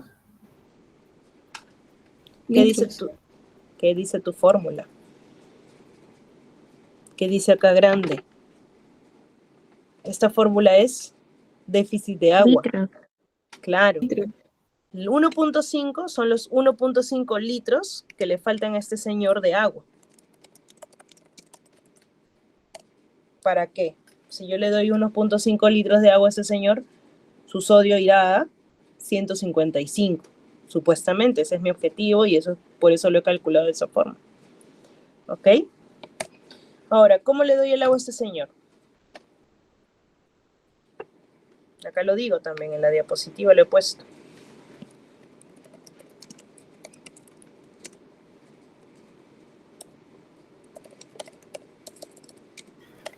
¿Cómo le respondo? ¿Ah? No. ¿Por qué venosa? O sea, puede ser enteral o endovenosa, ¿no? Ah, sí. ¿Qué es más fácil? O sea, la Ok. más... Enteral. A lo mejor Lo más fisiológico para él, ¿no? Porque si yo le doy 1 litro de agua endovenosa, ese litro no me va a corregir mucho porque una parte se va a ir al intersticio también. Entonces, si puedo darle por vía oral la agüita, le voy dando de a poquito su agüita. Yo sé que le falta 1,5 litros de agua. Se lo iré dando de a pocos. Lo iré monitoreando. Le diré que espere un ratito en observación, unas horas. ¿Ok? Ahora, si no puedo, se lo doy por vía endovenosa. ¿Ya? ¿Cómo se lo doy?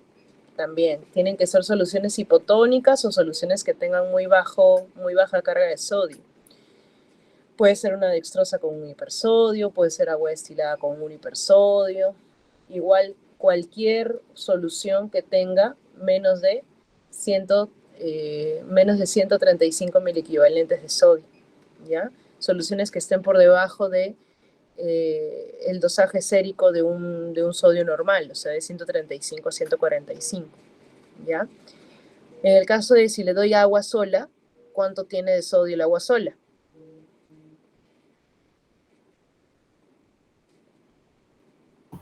Cero, doctora. Así es. Entonces, agua o soluciones hipotónicas, ¿ya? Muy bien. Ahora, si yo aplico a Droguema Díaz, que es la otra forma de resolver este problema, yo voy a decir, por ejemplo, ¿no? Si le quiero reponer por vía oral, vamos a seguir en ese contexto, que el abuelito no ha vomitado, etc. 1 litro de agua, ¿no? En Adroguema 10. 1 litro de agua, que es, ¿cuánto es sodio infundido?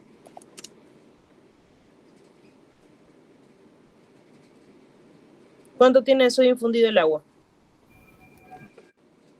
0. Coño, 0. Menos, ¿cuánto qué seguía en Adroguema 10? 160. El sodio sérico, 160. Muy bien. Sobre.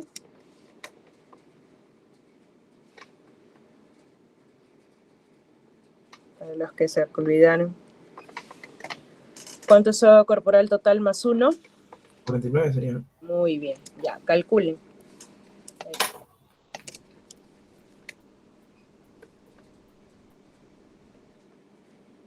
¿Cuánto sale?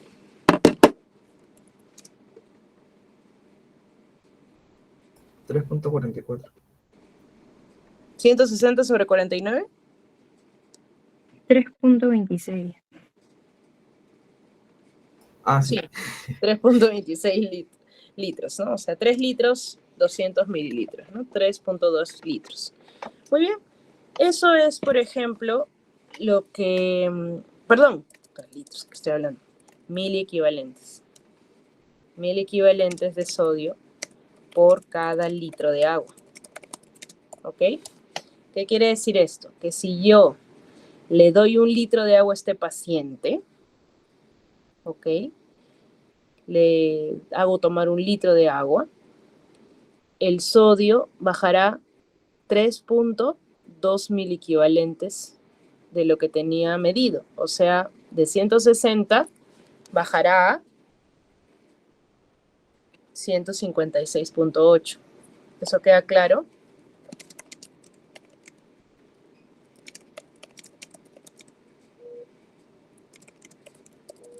¿Quedó claro?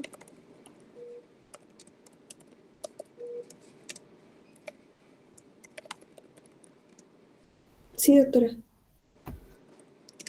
Es lo mismo que pasaba en hiponatremia. Si yo le daba 1 litro de solución salina a mi paciente, el resultado que era 0.6, ¿se acuerdan en el ejercicio anterior? Es 0.6 mil equivalentes de sodio lo que iba a subir por cada litro de cloruro que yo le administre. En este caso es lo inverso. En este caso yo digo en hipernatremia, si yo le doy 1 litro de agua a la paciente o al paciente, el resultado es 3.2 mil equivalentes de sodio. Eso quiere decir que por cada litro de agua bajará 3.2 mil equivalentes de sodio. Y más o menos correlaciona con el resultado de déficit de agua, si se dan cuenta, ¿no? ¿Qué pasa si yo hago una regla de 3 simple? Y yo digo, a ver, si por cada 1000 mililitros baja 3.2 mil equivalentes, por 1500, que era el déficit de agua, ¿no? ¿Cuántos mil equivalentes será? Entonces hago una regla de 3 simple. 3.2 por 1500 sobre 1000. Y esto es igual a 4.8. 4.8 mil equivalentes. Similar a mi objetivo, ¿no? ¿O no? Similar al objetivo que yo me había trazado de corrección. Sí, doctora. Ya. Para que se den cuenta que tiene una relación, ambas fórmulas. Una es déficit de agua, cuánta agua le falta al paciente, y otra es cuántos mil equivalentes corrijo por cada litro de solución que yo le dé. Soluciones, en este caso, agua o soluciones hipotónicas. ¿Ok? Muy bien, ¿quedó claro ese ejercicio de hipernatremia?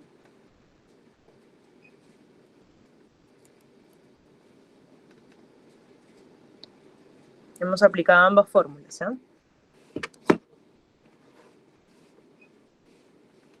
¿Claro para todos? ¿Claro para ninguno? Todo claro, doctora. Ya. Muy bien. A ver, acá les he puesto 2 casos que también van a resolver en casa porque esto es más sencillo, ¿ya? Esto ya no tiene nada que ver con sodio, ni tiene nada que ver o sea, ni con hipernatremia ni con hiponatremia. Esto ya es potasio y es fósforo, magnesio, calcio, ya entre los dos problemas. Lo que quiero resaltar nada más antes de darles las instrucciones finales es lo siguiente, ¿no? En el ejercicio 3 hablamos de un paciente varón de 70 años con antecedente de diabetes, hipertensión, que al momento fue operado por una apendicectomía complicada, que requirió además 2 intervenciones adicionales porque al momento de colocar los trócares, porque era una apendilap, una apendicectomía laparoscópica, parece que dañaron arterias epigástricas, ¿no? Y el paciente pues sangra, ¿no? Sangra, primera oportunidad hace shock hipovolémico por sangrado y en la segunda oportunidad le colocan un packing para detener ese sangrado. Por donde lo miren, lamentablemente se complica. Una apendicectomía que iba a ser tan sencilla, ¿ya? Pasa. Muy bien, se encuentra en la UCI. En realidad el paciente está en la UCI con nosotros, es un paciente real, bajo monitoreo postoperatorio. Anteayer, le quitaron el packing, ¿ya? Le retiraron el packing y cerraron el abdomen, ¿ya?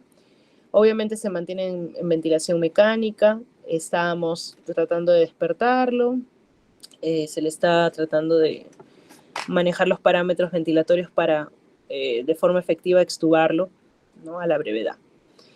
No tiene nada en los pulmones, el aparato cardiovascular no usaba vasopresores, no se choca durante el último acto operatorio, vuelve a la UCI, digamos, compensado con el ventilador, pero sí cursa con algunas extrasístoles, ¿no? Supraventriculares, eventuales, como toda persona mayor que podría tener un cierto grado de daño o deterioro del nodo sinusal. Ahora, durante horas de la tarde, y esto sí le pasó al paciente, durante horas de la tarde el paciente lucía inquieto, desacoplado del ventilador, ¿okay? ¿Qué quiere decir? Que luchaba con la máquina, de alguna manera no se dejaba llevar, y señalaba, como está intubado, no puede hablar, señala sus piernas en varios momentos, ¿no? Como si tuviese una molestia, una incomodidad en las piernas, las mueve. En el monitor se observan por momentos ritmos de fibrilación auricular, cosa que no había tenido previamente, y le toman un electrocardiograma. Hay pérdida de onda P, ondas T picudas y onda U. En ese intervalo, ya, para la mala suerte de este señor, el paciente entra en asistolia, o sea, entra en parada cardiorrespiratoria, ¿ya? Iniciaron ellos las maniobras de RCP avanzada y recuperan circulación espontánea luego de 5 minutos. Sale a ritmo de fibrilación. La fibrilación la manejan luego con amiodarona, ¿ok? ¿Qué creen ustedes que ha pasado con este paciente? Así, románticamente, ¿qué puede haber pasado con ese señor?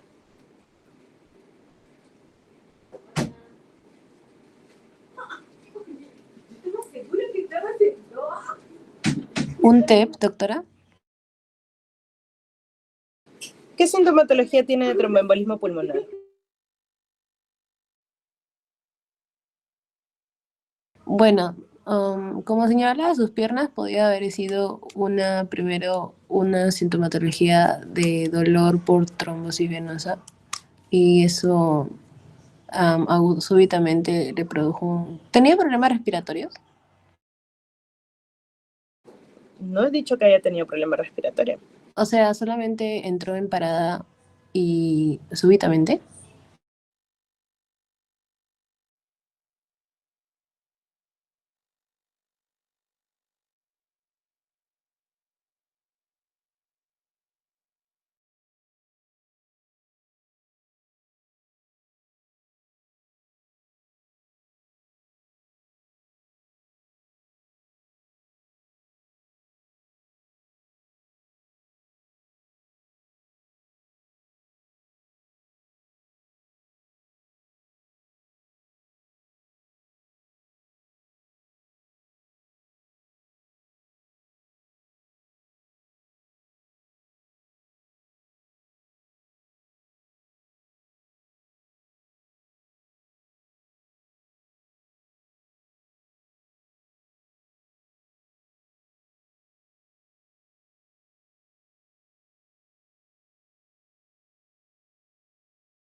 Sería entonces una trombosis arterial porque estaba fibrilando.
¿Aló? Creo que no me escucharon, estaba en silencio. Qué monga. A Sí, ver, doctora, no la escuchábamos. no, ya. Les decía, lo que tú me has planteado es que sea una trombosis coronaria, sea un problema propiamente del corazón que lo haya hecho fibrilar y lo haya hecho entrar en paro, ¿verdad? Sí, Ya, es una posibilidad. ¿Qué otra posibilidad plantean?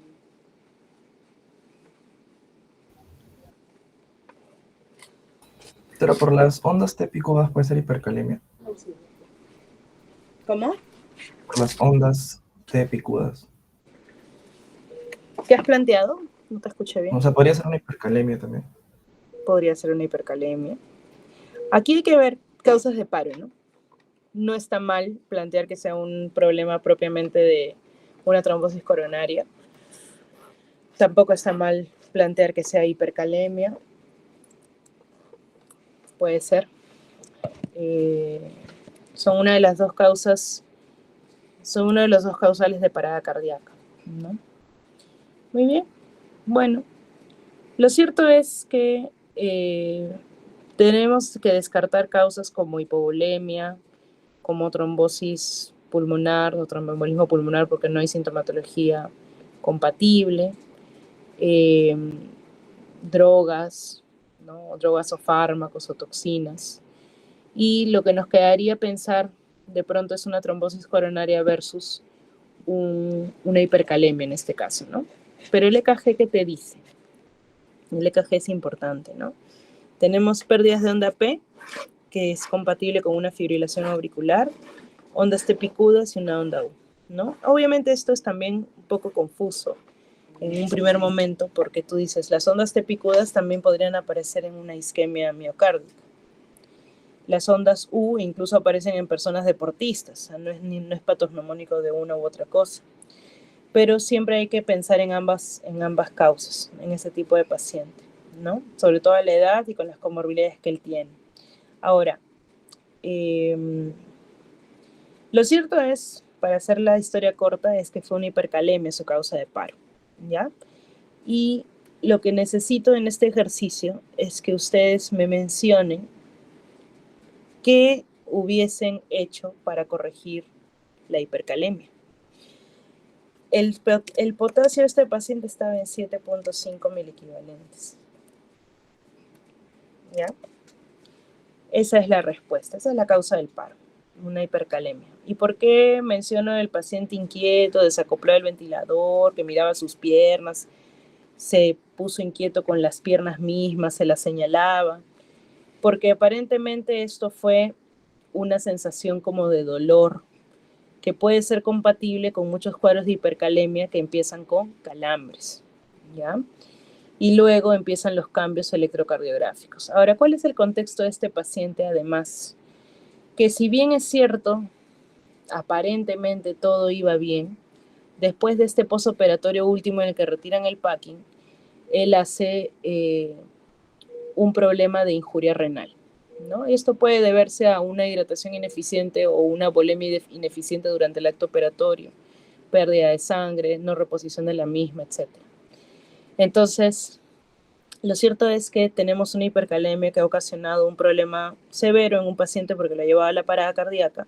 Y lo que yo necesito es que ustedes escriban las medidas terapéuticas, ¿ya? De cómo corrigen ustedes este potasio. Primera medida, segunda medida, tercera medida, la última medida, ¿no? ¿Hasta dónde llegarían ustedes con este paciente? Necesito que enumeren eso y me lo entreguen con el primer ejercicio. ¿Está bien? Ahora, ustedes dirán, pero sí, claro, está ahí nomás en el cuadro, ¿no? Que les he presentado. Pero este cuadro, les comento, se lo tienen que memorizar. La mejor forma a veces de memorizar es haciendo un ejercicio. Entonces tienen que volverlo a escribir, tienen que ir memorizando los mecanismos y las funciones o los efectos terapéuticos que tienen estos medicamentos. Y siempre recordar, ¿no? Que la primera medida de este tratamiento de hipercalemia, por ejemplo, es proteger el miocardio, proteger la célula miocárdica, y eso a la cabeza es gluconato de calcio, ¿ya? El gluconato de calcio, no se olviden, se diluye en suero fisiológico, de preferencia, y lo van a pasar como dice bien el cuadro, ¿no? Se puede pasar endovenoso en 1 a 3 minutos, el efecto va a durar entre 30 a 60 minutos, y a la par ustedes pueden ir adicionando o administrando medicamentos como lo dice el cuadro. La idea finalmente es corregir la hipercalemia, ¿okay? La hipercalemia a este paciente le llevó al paro. Yo no lo puedo dejar posparo con el mismo nivel de potasio, ¿okay? Porque eventualmente va a volver a entrar a parada cardíaca. Entonces es imperativo que yo sepa estas medidas. Estas medidas no son difíciles. Estas medidas las tenemos a la mano. Es manejo de gluconato de calcio, manejo de bicarbonato, manejo de glucosa con insulina o soluciones polarizantes, como le llaman, y manejo de betabloqueadores. Inicialmente, ¿no? Les voy diciendo ya de que el Kayexelate generalmente no hay disposición de eso, y nuestra última medida es la diálisis. Este paciente, para contarles, llegó a diálisis porque en el momento del paro se aplicaron todas estas medidas para corregir su potasio y persistía elevado tras unas 4 horas que se le hizo un nuevo control, y entonces, siendo una hipercalemia refractaria a tratamiento médico, se le programó diálisis inmediata y solo así corrigió el potasio hasta 5.2. ¿Ok? Me interesa que aquí enumeren las medidas terapéuticas, cómo lo aplicarían, cómo lo administran, ¿ya? ¿Les quedó claro esto del tercer problema? Sí, doctora. Sí, les digo, no es nada del otro mundo. Les va a tomar media hora hacer los dos primeros problemas, ¿ya? Y el tercero o último, bueno, cuarto problema, el último problema, porque el segundo no vale, ya lo hicimos, ¿eh? El segundo no lo tienen por qué hacer. Es un paciente de varón de 50 años postoperado de destrucción intestinal por tumoración, una tumoración intestinal que estaba en estudio, ha tenido más de una intervención y ya lo catalogan como un síndrome de intestino corto, ¿ya? Ingresa a la unidad de cuidados intermedios por un cuadro convulsivo. Eso también me pasó con un paciente, no hace ya regular cantidad de tiempo, ¿ya? Y no había presentado nunca convulsiones, ¿ya? Ese era lo raro. Le realizan una tomografía antes de pasarlo a la UCI. Obviamente manejan la convulsión aguda con benzodiazepinas, diazepam, y obviamente se le intuba para protección de vía aérea porque era una convulsión persistente que ya se estaba convirtiendo en un estatus. Entonces realizan una tomografía cerebral, no hay hallazgos en la tomografía como hemorragias o isquemias o tumores que me justifiquen un síndrome convulsivo, pero sí, al momento de la analítica, tiene todas esas alteraciones. Tiene un fósforo en 0.9, un calcio en 0.8, un potasio en 3, sodio normal y magnesio en 1. Entonces, el problema de este paciente básicamente es metabólico. Y lo que yo necesito que ustedes hagan es que revisen esas diapositivas donde les he puesto cómo corregir calcio, fósforo y magnesio, porque no hay más que corregir aquí. Bueno, potasio también pueden corregir aquí en este ejercicio. Y me coloquen cuánto de fósforo le voy a reponer, cuánto de calcio le voy a reponer, cuánto de potasio y cuánto de magnesio. Nada más. Aquí, para la reposición de fósforo, calcio, magnesio y potasio, solamente en potasio se aplica una fórmula que también les he puesto en la diapositiva de aquí, que es básicamente en relación al... Bueno, acá hay varias en realidad, ¿no? Primero pueden calcular ustedes el déficit de potasio. Es una fórmula sencilla, es potasio normal menos el potasio sérico por 0.4 por kilo de peso corporal. ¿Ok? Cuando yo hablo de potasio normal o potasio objetivo, siempre y en todos los electrolitos como potasio, fósforo, magnesio y calcio, siempre voy a tratar de llegar al valor mínimo normal.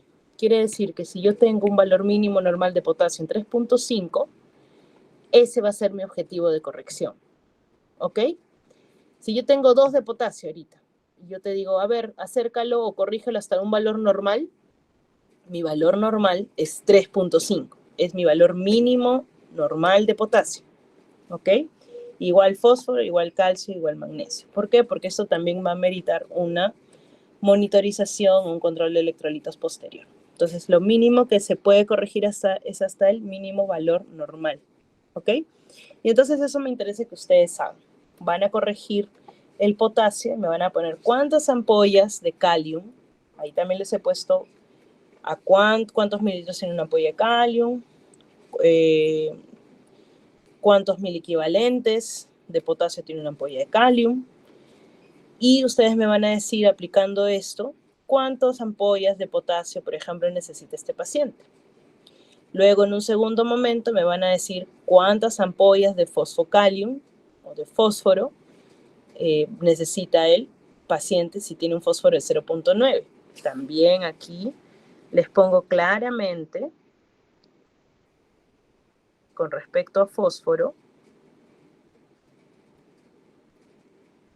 perdón, acá está, aquí, les pongo la sintomatología, les pongo en el tratamiento, les pongo una ampolla de fosfato monosódico, es de 20 mililitros, ¿ok? Y equivale a 130 miligramos de fósforo. Aproximadamente, háganse la idea, y esto hay que apuntarlo, esto sí apúntenlo, una ampolla de fósforo más o menos me está corrigiendo entre 0.5 a 1 miliequivalente de fósforo, ¿ok? Entonces, calculen ustedes cómo le corregirían el fósforo a este paciente. Si yo lo que necesito, ¿ok?, es que este fósforo, por ejemplo, llegue a su valor mínimo normal. ¿Ok? Eso no sé si les queda claro. Yo lo que necesito es que lleguen al valor mínimo normal de cada uno de estos electrolitos, que en este caso del último problema son 4 correcciones: fósforo, calcio, potasio y magnesio. ¿Ya? No es algo que vaya a tomarles en el examen por si acaso, ¿ya? Pero sí les quiero decir o recalcar que fósforo, potasio y calcio son medicaciones que se deben pasar idealmente por una vía central, ¿ya? Sobre todo en pacientes como este señor que están en un cuadro de severidad y que se les tiene que reponer de forma un poco más agresiva, a la par, varias cosas. O sea, yo no voy a empezar corrigiendo, por ejemplo, solamente fósforo o solamente potasio. Tengo que corregir las 3 cosas a la vez, entonces necesito un catéter venoso central. ¿Ya? Eso generalmente se hace en una unidad de cuidados intensivos, con monitoreo, o se puede hacer, si el paciente no estuviera intubado, ¿no? Si no estuviera obviamente en un caso grave, se podría hacer también en una hospitalización, pero con su catéter venoso central, por si acaso, ¿ya? Pero sí es bueno que repasen el tipo de corrección que están haciendo con estos 3 electrolitos, pero no va a ser tema de examen, excepto podría serlo nada más el potasio. Pero la verdad que más me centro en el sodio, porque como se habrán dado cuenta, es lo más frecuente, es lo más sintomático neurológico. Y en el caso de potasio, por ejemplo, si les llegara a tomar algo en el examen, va a ser en relación a hipercalemia. ¿Por qué? Porque la hipercalemia genera cuadros como el problema número 3, paradas cardiorrespiratorias. Hipocalemia también, pero la hipercalemia por lo general es un manejo más digamos, multifarmacológico y que incluso puede llegar a la refractariedad y necesitar diálisis. En cambio, la hipocalemia tú puedes seguir reponiendo con retos de potasio y sostener al paciente de esta manera, pero en la hipercalemia no sucede eso. Hay que barrer, disminuir, eliminar potasio, ¿ya? No sé si tienen alguna pregunta.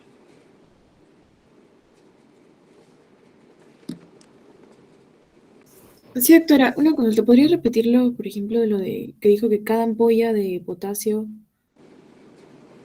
¿A cuánto? ¿Perdón? Dijo que cada ampolla de potasio equivalía a tantos miliequivalentes de reposición. Al último. Lo de la ampolla de potasio tiene 27 miliequivalentes. Hay una fórmula que te dice cuánto es el déficit de potasio del paciente. Por ejemplo, ¿no? Si te sale que el paciente tiene 90 miliequivalentes de déficit, ¿ya? Sabiendo tú que la ampolla de potasio tiene 27 miliequivalentes, ¿cuántas ampollas necesitas para llegar a esos 90 miliequivalentes?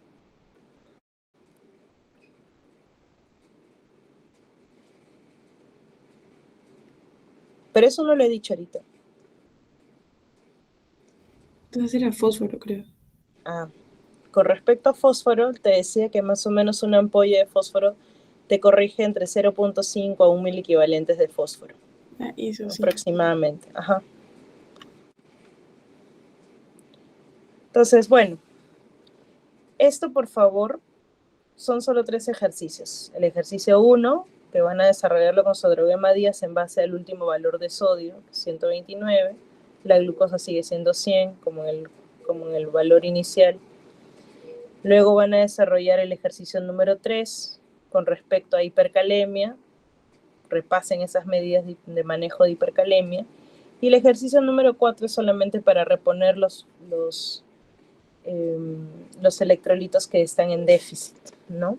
Y que obviamente se tienen que administrar por vía venosa central, se tienen que administrar a la par, en simultáneo, los 3 electrolitos para poder cesar el causal de las convulsiones. Ese es el causal de las convulsiones del paciente.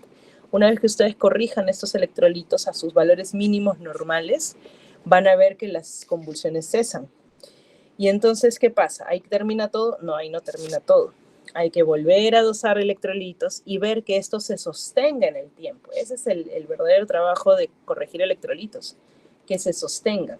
Porque si este paciente tiene un síndrome de intestino corto, probablemente vaya a repetir más de una vez este cuadro y le genere más de una vez complicaciones neurológicas. Entonces es por eso que es tan importante, y les pongo este caso porque es un caso casi, es común que los pacientes con síndrome de intestino corto, los multioperados abdominales, generen ese tipo de problema, ¿no?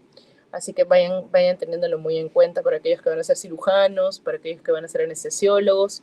No descuiden esa parte, porque lamentablemente en mi práctica médica yo veo mucho descuido de esa parte de electrolitos, ¿no? Nadie dosa electrolitos, nadie dosa ni un fósforo.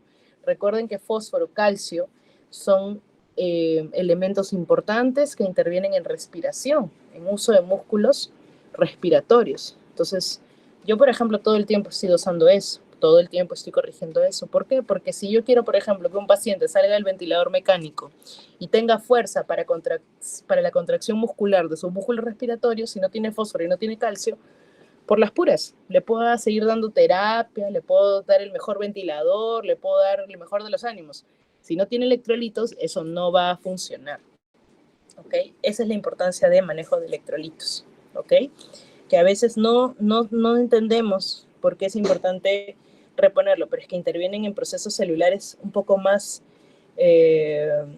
digamos, más ocultos a nuestra vista, pero existen, ¿ok? No sé si tienen alguna pregunta.